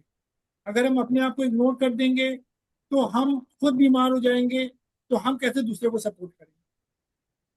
तो ये जो चीज है ये बहुत इंपॉर्टेंट है। बट ये पर्सनल, ये जो क्लोजिंग में बस मैं आपसे ये कहूंगा कि भाई सेल्फ रिफ्लेक्शन के लिए भी टाइम निकालें। तो ये अपना लाइफ के लिए पर्पस बना। हम रिटायर हो गए, डजेंट मैटर, रिटायरमेंट कोई चीज नहीं होती। आप अपना आखिर तक अपना बनाए पर्पस, वो 100 ईयर 200 का पर्पस का बना लें। अगर 200 ईयर्स तक आप हेल्प करेंगे लोगों को, आप लाइफ सोशल इंटरेक्शन करें लोगों के साथ, लाइक माइंडेड पीपल और पॉजिटिव पीपल, ये बहुत इंपॉर्टेंट है। वरना वो आप जाएंगे, नेगेटिविटी आ जाएगी। आप पॉजिटिव लोग में जाएंगे, आप घर भी पॉजिटिविटी लेके आएंगे। आपके स्पाउस, आपकी फैमिली, बच्चे, ग्रैंड चिल्ड्रन, आप जब खुश होंगे ना, आपको देख के वो भी खुश होंगे। अगर आप बाहर से नेगेटिविटी लेके आएंगे कि आज यहाँ दुनिया में क्या हो गया, ये ट्रम्प जी ने क्या कर दिया, ये मोदी जी ने क्या कर दिया, ये पाकिस्तान में मुनीर जी ने क्या कर दिया, अगर हम ये चीजें सब लेके करेंगे तो हम हमारा नेगेटिविटी चली जाएगी। तो ये बहुत इंपॉर्टेंट है। लेकिन जो भी चीज करनी है वो रेगुलर करनी है, परसिस्टेंस करनी है, ये करनी है। स्माइल तो आपने हमेशा करना है। ये तो आपकी खुद, आपकी जो मसल्स हैं वो आपके लिए है, ये तो आपकी चीज है। तो बस ये आपकी जो, इससे आपको पीस मिलेगा, हैप्पीनेस मिलेगी, पॉजिटिव एनर्जी मिलेगी। बस ये मेरा था थोड़ा सा मैसेज और ये थोड़ी सी presentation. Thank you so much. ये लो सैयद साहब, आपके इतने प्यारे हार्ट के लिए और फिजिकल हार्ट के लिए भी ये लो 2 हार्ट्स हो गए आपके लिए, 2 hearts for your heartful heart, right, and heart. Lovely lovely beautiful. या मैं तो ये समझती हूँ कि लोगों को ये ऐसी चीजों से कनेक्ट कर देना भी एक गुड कर्मा है कि ये भी अच्छी एक गुड कर्मा है। और बाकी एमडब्ल्यूसी तो गुड कर्मा जनरेट करते रहते हैं। Thank you नहीं बस so much, Sayed ji, for जबरदस्त presentation. आप लोगों का थैंक यू कि आप लोगों ने इतना पेशेंटली सुना, इसलिए कि मैं सिर्फ presentation for the sake of presentation नहीं है, क्योंकि उस्मा जी ने मुझे कुछ हिंट दी और मैंने उसको इसमें एडजस्ट किया। और ये ऐसी चीज़ें मैं चाहता हूँ कि जो मैं एक्सपीरियंस है या जो भी चीज़ें मैं शेयर करूँ वो ज़्यादा इम्पैक्टफुल है।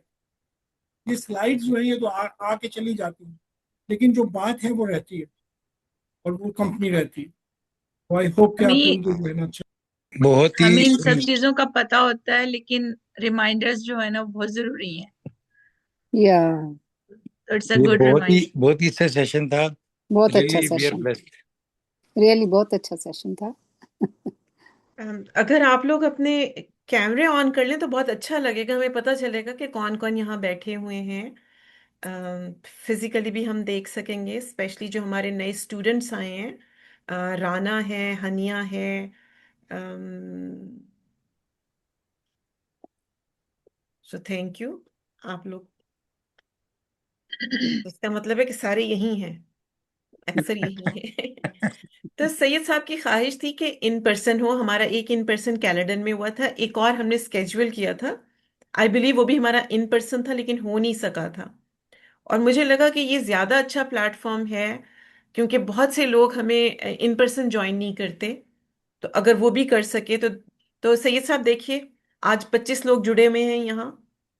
अम, एक तो ये भी था बहुत कि बहुत खुश हूँ। आई जी एम फॉर्चुनेट में सैयद जी को पहले वाले सेशन में 2 मिनट के लिए मिला था और इन्होंने मुझे थोड़ा सा अपने प्रोजेक्ट के बारे में बताया था, पर मैं वो अटेंड नहीं कर पाया था।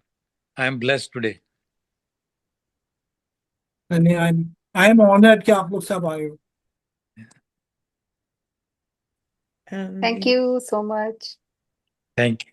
तो एक तो हेल्दी लिविंग पे बात थी, और दूसरा ये कि जो जून है it's a month for men health as well. तो हम चाह रहे थे कि हमारे प्रेजेंटर जो हैं वो भी मेन हों तो बेहतर है, आके बात करें।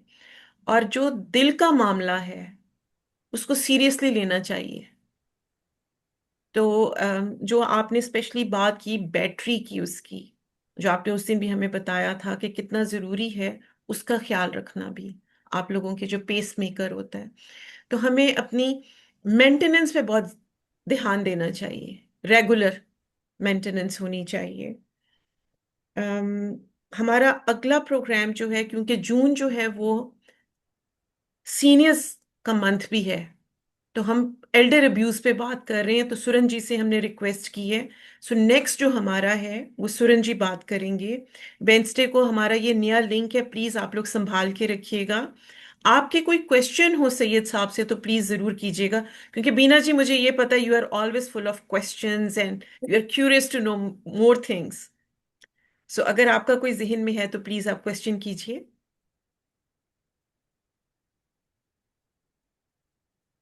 आज तो बीना जी ने भी ना कर दी है। Beena ji you are Yeah, muted. these it went so well actually. Thank you.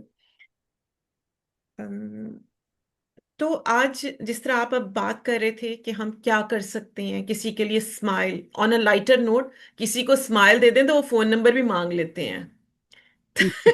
या वो कहती हैं ये खामखा की मुस्कुरा रही हैं, ठीक है ना। तो आज मैं और प्रेरणा एक इवेंट पे थे, जो नेशनल एक्सेसिबिलिटी वीक सेलिब्रेट हो रहा था। We were there. काफी सारी ऑर्गेनाइजेशन थी, तो वहाँ एक बड़ी प्यारी बात उन्होंने की। हमारी बहुत प्यारी दोस्त हैं राबिया खदर, तो वो जो है वो देख नहीं सकती हैं। उन्होंने बड़ी प्यारी बात की। उन्होंने कहा कि सिर्फ एक मैसेज मैं देना चाहती हूँ कि जब आप लोग वॉशरूम यूज करें तो जो एक्सेसिबल वॉशरूम है उसको मत यूज करें। हो सकता है किसी को उसकी जरूरत हो और वो ऑक्युपाइड हो, तो वो उन्हीं लोगों के लिए छोड़ दें। दूसरी उन्होंने बात की कि कई लोग हैंडीकेप पार्किंग या एक्सेसिबल पार्किंग में थोड़ी देर के लिए गाड़ी खड़ी कर देते हैं कि बस मैं अभी आ जाता हूँ, इतने में तो टिकट भी नहीं लगेगी। कहते हैं हो सकता है उस वक्त किसी ने आके वो गाड़ी अपनी वहां पार्क करनी हो। तो मैंने सोचा कि चले मैं अपने तौर पे क्या कर सकती हूँ कि ये इन्फॉर्मेशन मैं शेयर कर देती हूँ, कि ये एक चीज सीखी है। हम किसी के लिए कुछ भी कर सकें। हम लोग कितने सारे मैसेजेस फॉरवर्ड कर रहे होते हैं और कहीं हम पढ़ भी नहीं रहे होते। तो जरा देख लें कि हम क्या मैसेज किसको फॉरवर्ड कर रहे हैं, क्या कर रहे हैं, कोई अच्छी बात हम अगर कर सकें। And I am so glad कि हमारे यंगस्टर हमारे साथ हैं। Haniya is there, Rana is there. So बेटा, आई डोंट नो कि आप लोगों को कितनी उर्दू आती है, बट मैं आपके कमेंट भी लेना चाहूंगी। First let me ask Meeta ji to unmute. Ji Meeta ji. So yeah, that's wonderful, Usma. Lovely message for the accessibility, regarding accessibility. And एक बार मैंने ऐसे किसी को बोल दिया था कि आप यहाँ मत लगाओ, आपको तो कोई प्रॉब्लम नहीं है। तो उन्होंने मुझे बड़ा लंबा लेक्चर दिया और अपनी वाइफ का कार्ड दिखा दिया था। तो मैं कुछ बोली नहीं, wife was not with him. तो मैंने कहा कि ये ठीक तो नहीं है, पर चलो ठीक है जैसे आपने किया। एनीवेज, सो मैं सिर्फ सईद साहब से ये रिक्वेस्ट कर रही थी कि थोड़ा सा अगर वो इलेबोरेट करें what all he does about his organization, so that will be lovely. Thank you Bengal ji. ये जो मैंने ऑर्गेनाइजेशन फॉर्म की है, ये भी सेल्फ रिफ्लेक्शन के बाद ही आया। ये कि देखें, एक आदमी जो है ना, वो कोशिश करे, काम करे, इज वेरी गुड। लेकिन जब आपके पास टीम हो, एक प्लेटफॉर्म हो, तो आप ज्यादा इफेक्टिव होते हैं। जैसे आप लोगों की टीम है, उस्मा जी ने है, आप लोग हो, मैंने कैलेडोन में आपको देखा। तो आप लोगों का जो जो लोगों के लिए जो बेनिफिट्स जो मिलेंगे, वो एक आदमी अगर करेगा तो ये उससे ज्यादा होंगे। तो इसी वजह से फिर हमने ये ऑर्गेनाइजेशन जनवरी में फॉर्म की। और मैं लकी हूँ, मुझे हमारे ये शफीक साहब मिले हैं। शफीक साहब ने नॉट फॉर प्रॉफिट में, एनजीओ में, पाकिस्तान में बहुत सीनियर लेवल पे काम किया है, आगा खान फाउंडेशन में। तो ये अल्लाह ताला ऊपर वाला कांटेक्ट बनाता है। लेकिन उस्मा जी से मेरा कांटेक्ट हुआ, आज मैं आप लोगों के साथ हूँ। तो इसी वजह से फिर हमने वो ऑर्गेनाइजेशन की। और हमारा जो उसके अंदर जो मिशन है, वो फूड इनसिक्योरिटी है। जो भी लोग, जो जो फैमिलीज, इंडिविजुअल्स उसको कर रहे हैं, तो हम फूड इनसिक्योरिटी को एड्रेस इस तरह कर रहे हैं कि हम फूड बैंक्स के साथ पार्टनरशिप कर रहे हैं। हम उनके लिए फूड ड्राइव करते हैं और सब चीज़ें उनको दे देते हैं। इसलिए तो उनका अपना प्लेटफॉर्म। हमने फूड ड्राइव्स की हैं इकना रिलीफ कनाडा के लिए, ईडन फूड बैंक के लिए, मिसिसागा फूड बैंक के लिए। अभी तक 3 हमारी हो। अभी हम आगे जा रहे हैं। हमने ये सोशल आइसोलेशन को खत्म करना है। जिस तरह आप लोगों का मोटिव है, हमने अभी लास्ट वीक किया, एक इवेंट किया 23 मई को। तो हमने अपनी एमपी को बुलाया, पुलिस को बुलाया, फील्ड पुलिस को, और सारे कम्युनिटी वालों को बुलाया और रिफ्रेशमेंट रखा। और हमने पार्क में किया ताकि लोग निकलें, नेचर को देखें। वो जो उनके एक साहब जो है डॉक्टर हैं, उनकी वाइफ पास अवे कर गई लास्ट ईयर। वो 92 ईयर्स के हैं। मैं उनके घर पे नॉक करके उनको मैसेज दे के आया कि आपने जरूर आना है। और वो उस दिन इतनी ज्यादा बारिश हो गई 23 मई को कि हम लोग कहते कोई भी नहीं आएगा। वो 92 ईयर्स के अपना अम्ब्रेला लेके आए। सही है। तो ये जो चीज है, हमने वो सोशल आइसोलेशन को तोड़ना है। हमने लोगों को मोटिवेट, हमने उनके लिए चाय कॉफी लोगों से क्या क्या हमने अरेंज की। तो ये 2 हमारे ऑब्जेक्टिव्स हैं, हम इस पे करेंगे। हम गाइडेंस तो हमें उस्मा जी दे रही हैं, हम जो है वो उसको फॉलो कर रहे हैं ताकि हम जो है ज़्यादा इम्पैक्टफुल हो सके। और हम पार्टनरशिप करेंगे अच्छी ऑर्गेनाइजेशंस के साथ और कंटिन्यू करेंगे।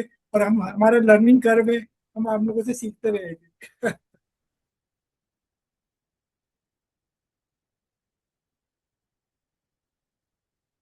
शफीक साहब कुछ कहेंगे आप? मैं तो ये कहना चाह रहा हूँ कि भाई सिर्फ चंद लोगों से नहीं सीखते हैं, क्योंकि आप सब लोगों से सीखते हैं। आप लोगों का जो फीडबैक होता है, जिस तरीके से आप इंटरेक्ट करते हैं, जिस तरीके से रेज करते हैं या उसमें अपनी ओपिनियन देते हैं, वो चीज जो है वो काउंट करती है। और एक से वो एक एक से दो भले जो है वो 1 से 11 बनते हैं, लेकिन हम तो माशाल्लाह इतने लोग हैं, वो जब इकट्ठे हो जाती हैं तो सबकी थॉट्स और सबकी कमेंट्स और सबकी सजेशंस जो है that makes a lot. Thank you so much. मतलब एक ये जो शो है ये सीरियस आप डील कर रहे हैं, तो मैं पूरा सा बस इतना ही ऐड करना चाह रहा हूँ। Thank you so much Hari sir. Thank you. Thank you so much. और अब मैं जैसे स्क्रीन पे देख रही हूँ कि हमारे पास पहले सुरन जी भी हैं अभी यहाँ, और इंद्रजीत जी हैं, आप दोनों हैं, और मैं राना हनान को भी देख रही हूँ कि हम सवेरा प्रोजेक्ट के लिए भी मिलके क्या कर सकते हैं, क्योंकि बहुत चैलेंजिंग है ऐसे लोगों को लेके आना जहाँ इकट्ठे होके हम एक कॉज के लिए, engaging man and boys to end gender based violence, जो हमारा मेन चल रहा है सवेरा का, जिसमें हमारी बहुत सारी स्किल बिल्डिंग वर्कशॉप्स आ रही हैं। हम क्या कर सकते हैं, हम ये आवाज़ कैसे ज़्यादा से ज़्यादा लोगों तक पहुंचा सकते हैं, उसमें भी आप सबकी ज़रूरत है मॉल्टन विमेन काउंसिल को। अभी हमारे सेशंस हो रहे हैं स्किल बिल्डिंग वर्कशॉप। एक हमारा 14 जून को है, और आप लोगों को हम कैलेंडर भेज देंगे 14 एंड 21 जून को। ये हमने संडेज को रखा है, कई लोगों ने कहा कि वो वीकडेज में अवेलेबल नहीं है, तो हमने कहा ठीक है फिर हम संडे कर लेते हैं। 2 to 4 ब्रैम्पटन में है। इमोशनल रेगुलेशन पे बात करेंगे, एंगर मैनेजमेंट पे बात करेंगे, हेल्दी रिलेशनशिप पे बात करेंगे। तो डॉक्टर खालिद सुहेल से रिक्वेस्ट की है, वो करेंगे। इसी तरह कैलेडन में हमारा जो है वो जून 16 को है, वो हम बात करेंगे healthy masculinity versus toxic masculinity. बहुत से लोगों को पता ही नहीं है, तो इस पे हम बात करना चाहेंगे। तो ये मैं इसलिए आपसे शेयर कर रही हूँ कि जहां जहां आप लोग ये पैगाम पहुंचा सकें, लोगों को एंगेज कर सकें, तो बहुत अच्छी बात होगी।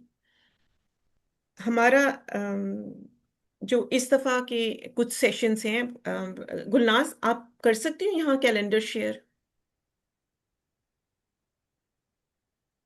अगर गुलनाज कर दें तो आप लोगों को वहाँ एक कॉपी मिल जाएगी सबको, otherwise we will definitely share with you as well. बात ये होती है कि हम मिल के क्या कर सकते हैं, जैसे अभी आपने बहुत अच्छी जी बात की थी। उसमें एक्चुअली चैट में शेयर की ऑप्शन नहीं है। अच्छा, चलो कोई बात नहीं, दैट्स फाइन, मैं हम ग्रुप्स में शेयर कर दूंगी। ग्रुप्स में कर लेंगे। इसी तरह जो जून है वो इंडिजिनस मंथ भी है, इंडिजिनस हिस्ट्री मंथ। तो मैं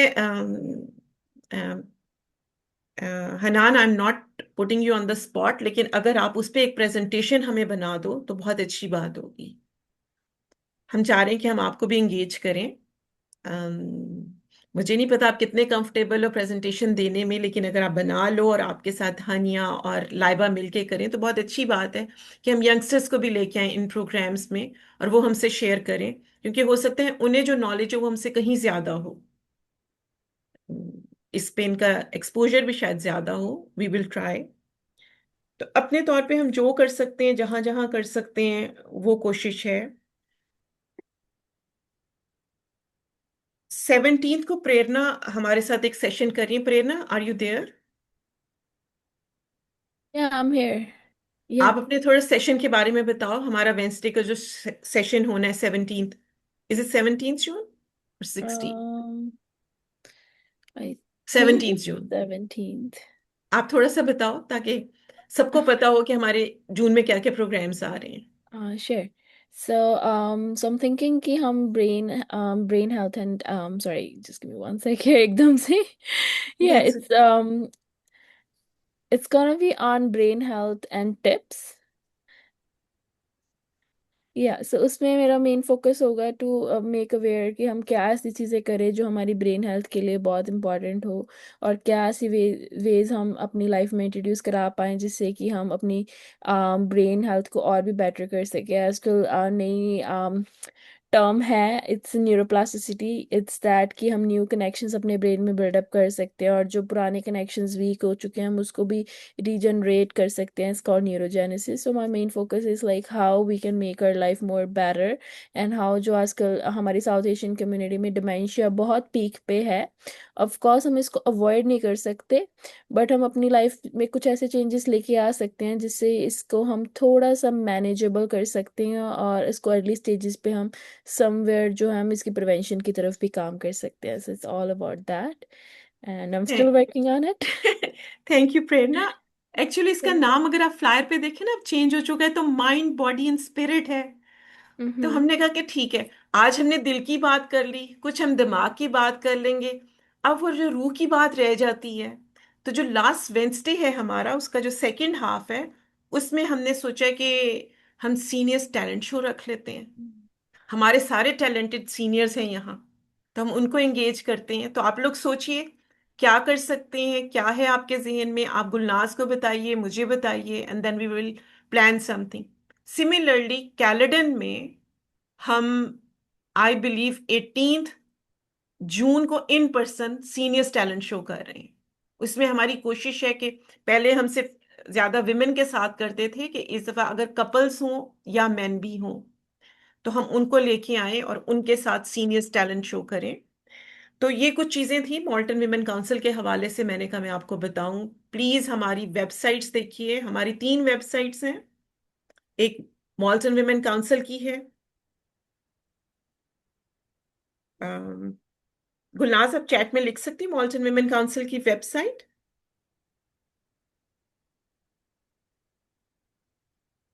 किस किस को पता है हमारी वेबसाइट्स का? चलें एक छोटा सा यहाँ हम एक क्विज करते हैं। चंदा जी, आपको पता है मॉल्टन विमेन काउंसिल की वेबसाइट का? जी, बिल्कुल नहीं पता। आई थिंक दूसरी सवेरा है। बिल्कुल बिल्कुल, सवेरा है, दूसरी सवेरा है। तीसरी कौन सी है? बबली जी, आपको पता है तीसरी कौन सी है? कम ऑन, आपने तो पूरा हमारे साथ कोर्स किया हुआ है उसका। जरा अनम्यूट कीजिए। 7।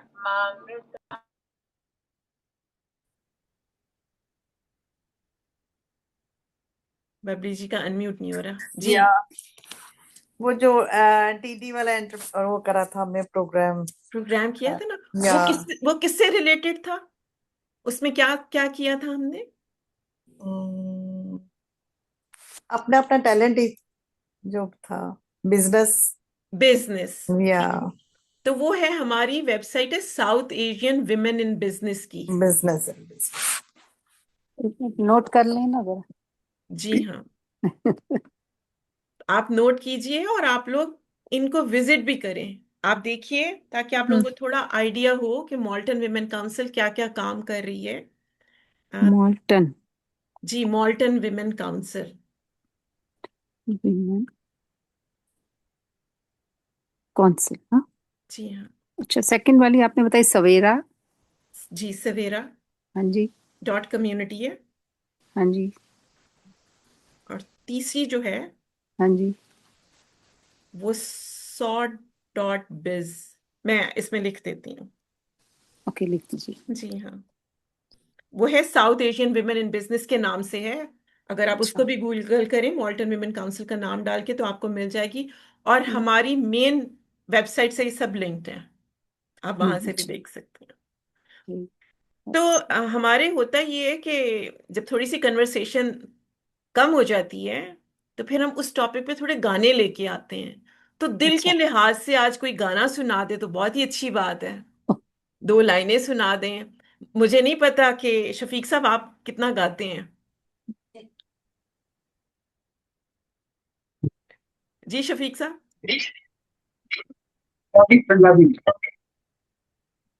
सॉरी,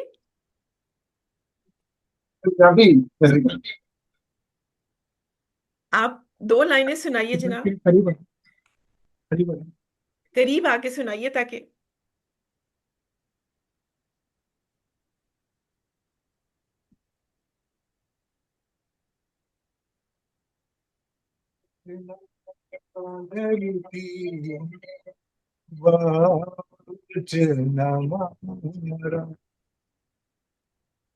मन को सुना हो।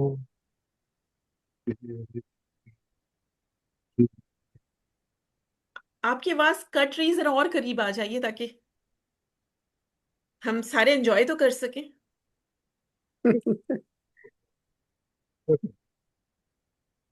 दिल में डर लगता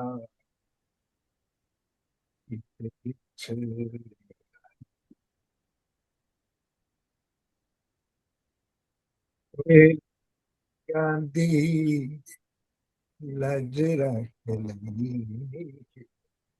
फुलना जमी लगिया दी लज रख लगी फुलना जमी तेरी मेरी जिंदगी सादे दिलदारों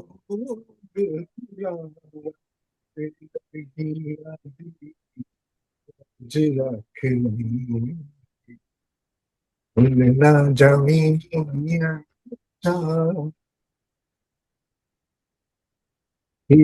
तो क्या अच्छा याद रखी तो जिस वन जाओ तो क्या चाहे याद रखी तो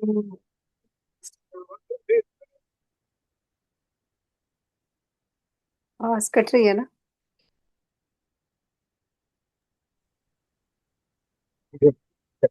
थैंक यू।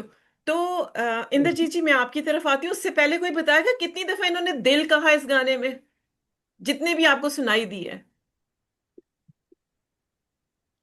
नहीं समझ लगा।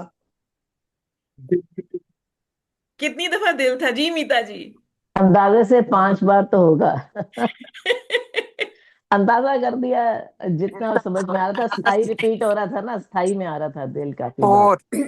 4 4। चले 5 4 पता नहीं कितना। तो सैयद साहब आप बताइए कितनी दफा इन्होंने दिल कहा है? अनम्यूट कीजिए, अब आपका भी टेस्ट है। 7 टाइम। ओ इंद्रजीत जी, 7 टाइम्स। भाई मुझे तो पंजाबी के लिरिक्स जो है वो, क्योंकि मैंने उसका पूरा वो देखा है कि ये किसके लिए बात कर रहे हैं, दिल पे, तो इनके जो पूरे लिरिक्स है वो मेरे पूरे दिल पे ही है।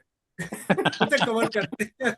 ठीक ठीक है जी। इंद्रजीत जी। नीलू गाएगी। आप मैं तो बहुत कम गाता हूँ, पर नीलू गाएगी। जी, वो सामने आएंगी? नहीं। अच्छा ठीक। अस्सलाम वालेकुम, सत श्री अकाल। वालेकुम श्री सलाम। अकाल। मेरा हिंदी सॉन्ग है। ओके। हमने देखी है इन आँखों से महकती खुशबू, हाथ से छू के इसे रिश्तों का इल्जाम न दो, सिर्फ एहसास है ये रूह से महसूस करो, प्यार को प्यार ही रहने दो, कोई नाम ना दो, हमने देखी है। इतना ही काफी है। जबरदस्त जी, मुझे पता नहीं था। थैंक यू, बहुत अच्छी। अब तो पता चल गया। डांस नहीं आता है, सिर्फ गाना आता है। चलिए वो भी आ जाएगा जी। मीता जी म्यूट है। मीता जी। हाँ, तो मेरे से रहा नहीं जा रहा था।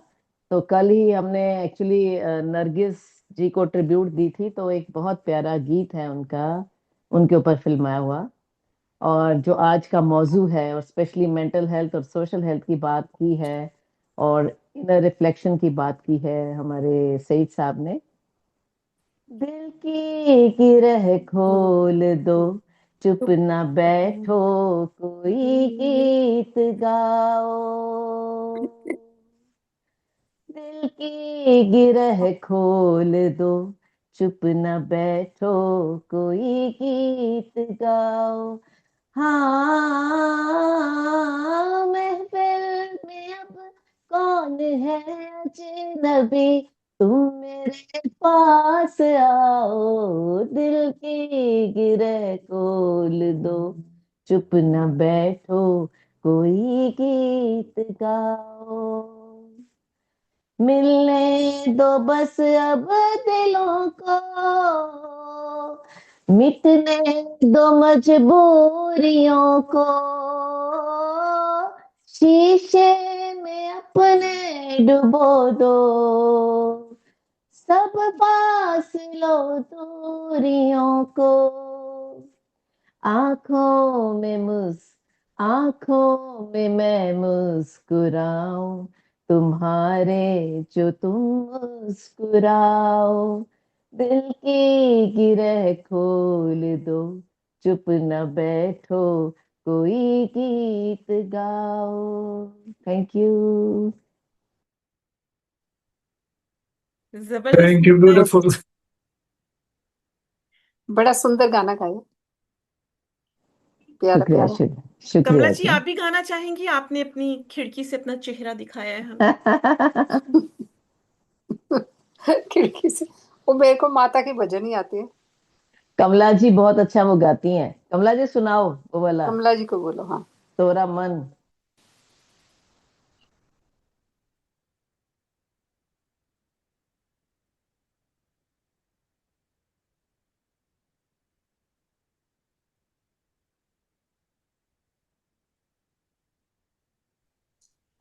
तोरा मन दर्पण कहलाए, भले बुरे सारे कर्मों को देखे और दिखाए, तोरा मन दर्पण कहलाए, तोरा मन दर्पण कहलाए।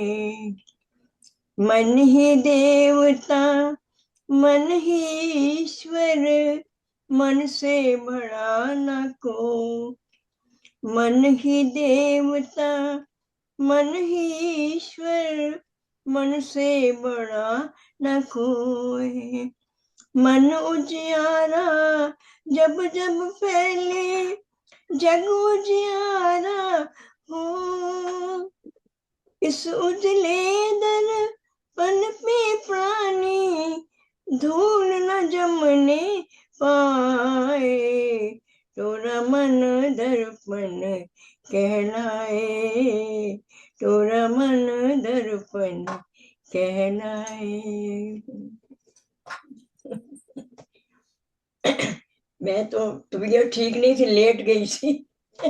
अब गाने सुन के उठने को, मेंटल हेल्थ है ना, वही बात। बिल्कुल जी, इसीलिए तो हमने गानों का रखा होता है कि उससे आप लोगों की जो एनर्जी आती है, जो आप लोगों को फील होता है, तो हम रखते हैं कि जब जहां जरूरत पड़ी, जहां मौका मिले, वहां कुछ गा लें। चंदा जी, आप गाना चाहेंगी? तो मैं भोलेनाथ जी का भजन गाऊं? जी जी, बिल्कुल गाइए। अच्छा, ओके। हाँ, भोलेनाथ जी के बारे में है भजन। मेरे घर के आगे, आवाज आ रही है ना मैम? जी जी। अच्छा, मेरे घर के आगे भोलेनाथ, तेरा मंदिर बन जाए, जब खिड़की खोलूं तो तेरा दर्शन हो जाए, मेरे घर के आगे भोलेनाथ, तेरा मंदिर बन जाए, जब आरती हो तेरी मुझे घंटी सुनाई दे, जब आरती हो तेरी मुझे घंटी सुनाई दे, मुझे रोज सवेरे भोलेनाथ तेरी सूरत दिखाई दे, जब भजन करे कोई मुझे वो भी सुनाई दे, मेरे घर के आगे भोलेनाथ, तेरा मंदिर बन जाए, आते जाते बाबा तुमको मैं प्रणाम करूं, जो मेरे लायक हो कुछ ऐसा काम करूं तेरी सेवा करने से मेरी किस्मत बन जाए। मेरे घर के आगे भोलेनाथ तेरा मंदिर बन जाए। जय भोलेनाथ। Thank you. बहुत खूब, बहुत खूब। सुरन जी, थैंक यू। आपने अनम्यूट किया था। मेरे को बड़ी जोर से गाना आया था जी, हाँ जी। तो मैंने सोचा कि फिर वो इतना हाँ सुंदर भजन सुनने को मिल गया तो मैंने दोबारा से वो कर लिया। जी हाँ, और ना तो जी, सुनाइए।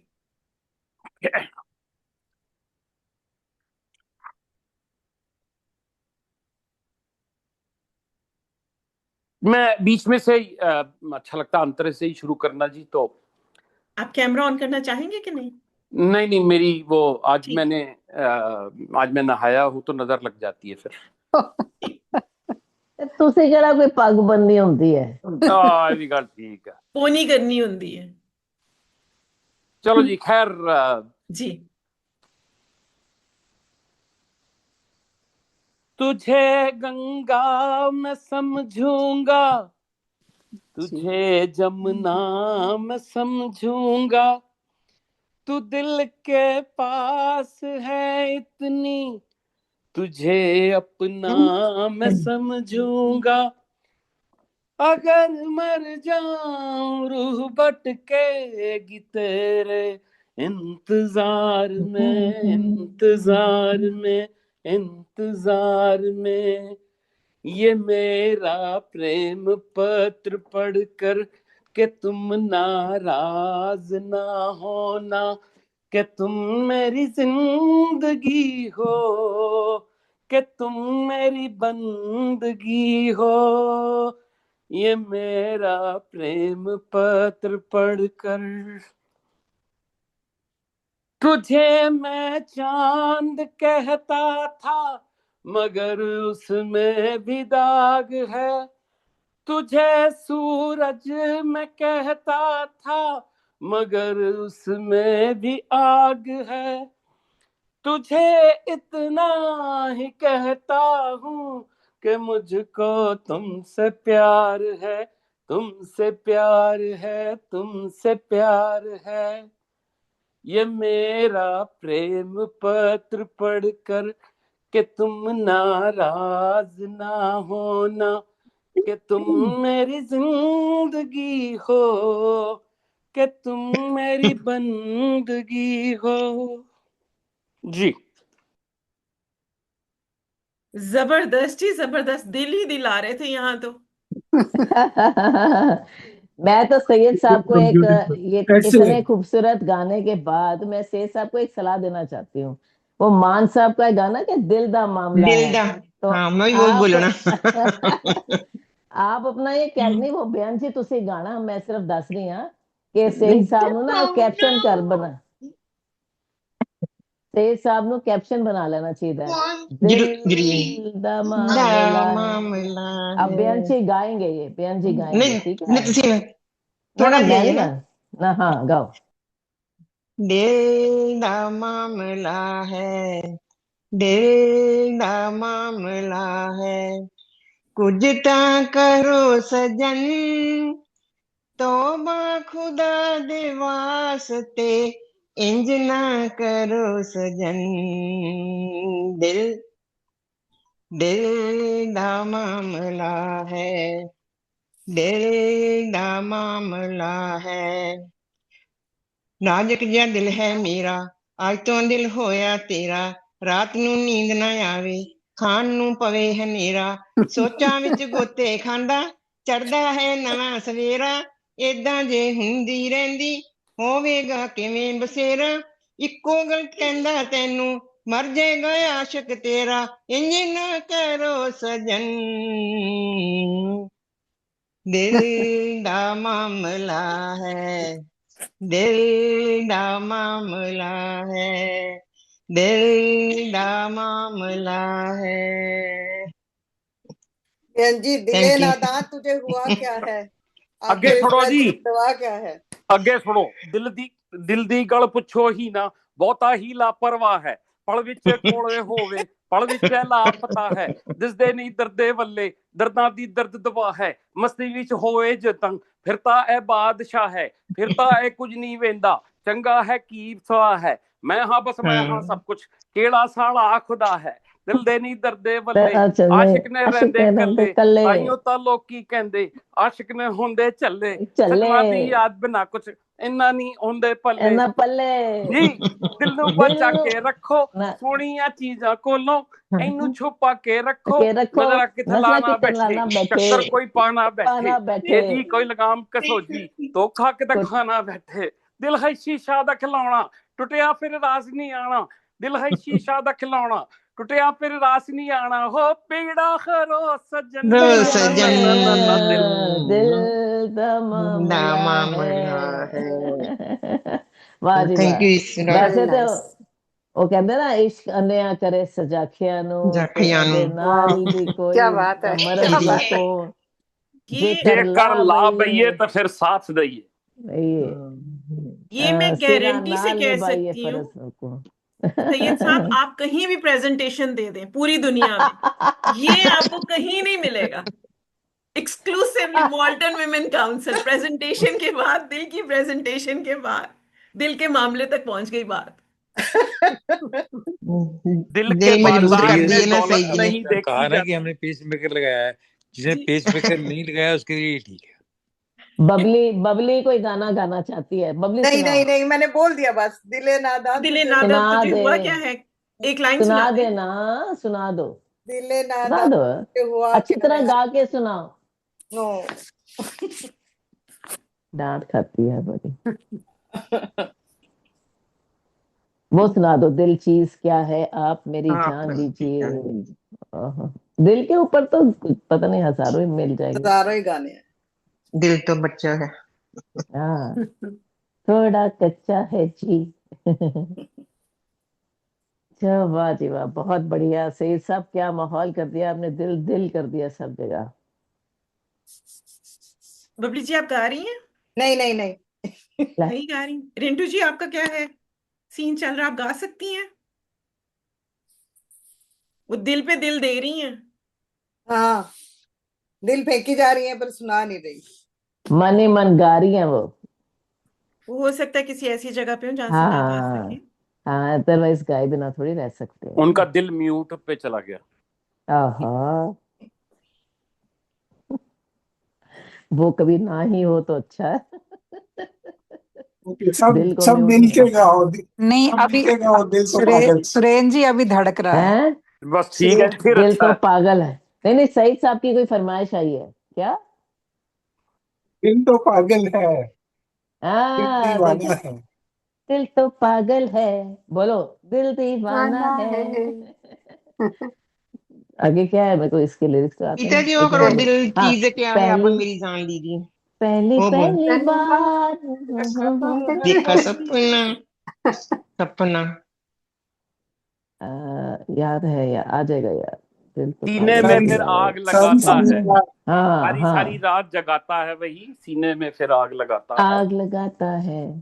दिल तो पागल है, दिल दीवाना है। एक वो जो हम गा रहे थे उसमें भी है कि दिल के बाजार में दौलत नहीं देखी जाती, प्यार हो जाए तो फिर सूरत नहीं देखी जाती, और एक अवसर पे करूं निछावर दोनों जहां, माल अच्छा हो तो कीमत नहीं देखी जाती। उसी गाने की लाइनें हैं कि हुस्न वाले मोहब्बत की नस्ल होते हैं, कभी इसकी बगल में तो कभी उसकी बगल में होते हैं। क्यों? क्योंकि दिल दा मामला है। दिल दा मामला है। या okay, thank you, meet you again. Inderjit ji, इससे पहले कि आप जाएं, मैं एक दफा फिर आप सबको हैप्पी फादर्स डे कहना चाहती हूँ। जो फादर्स यहाँ हैं, कल हमारे इस पे बहुत अच्छा प्रोग्राम हुआ था, fatherhood in South Asian community. तो आप लोग खैर से मनाइएगा। Fathers, uncle, grandfathers, father figures, बहुत सारे भाई जो होते हैं वो भी उस रूप में होते हैं, बहुत सारे दोस्त उस रूप में होते हैं। तो जिस रूप में भी हैं, we wish you a very happy Father's day all of you. Thank you और दिल से मनाइएगा। थैंक यू ओके जी, thank you everyone. Thank you everyone. आपका भी थैंक यू, आप सबका थैंक यू।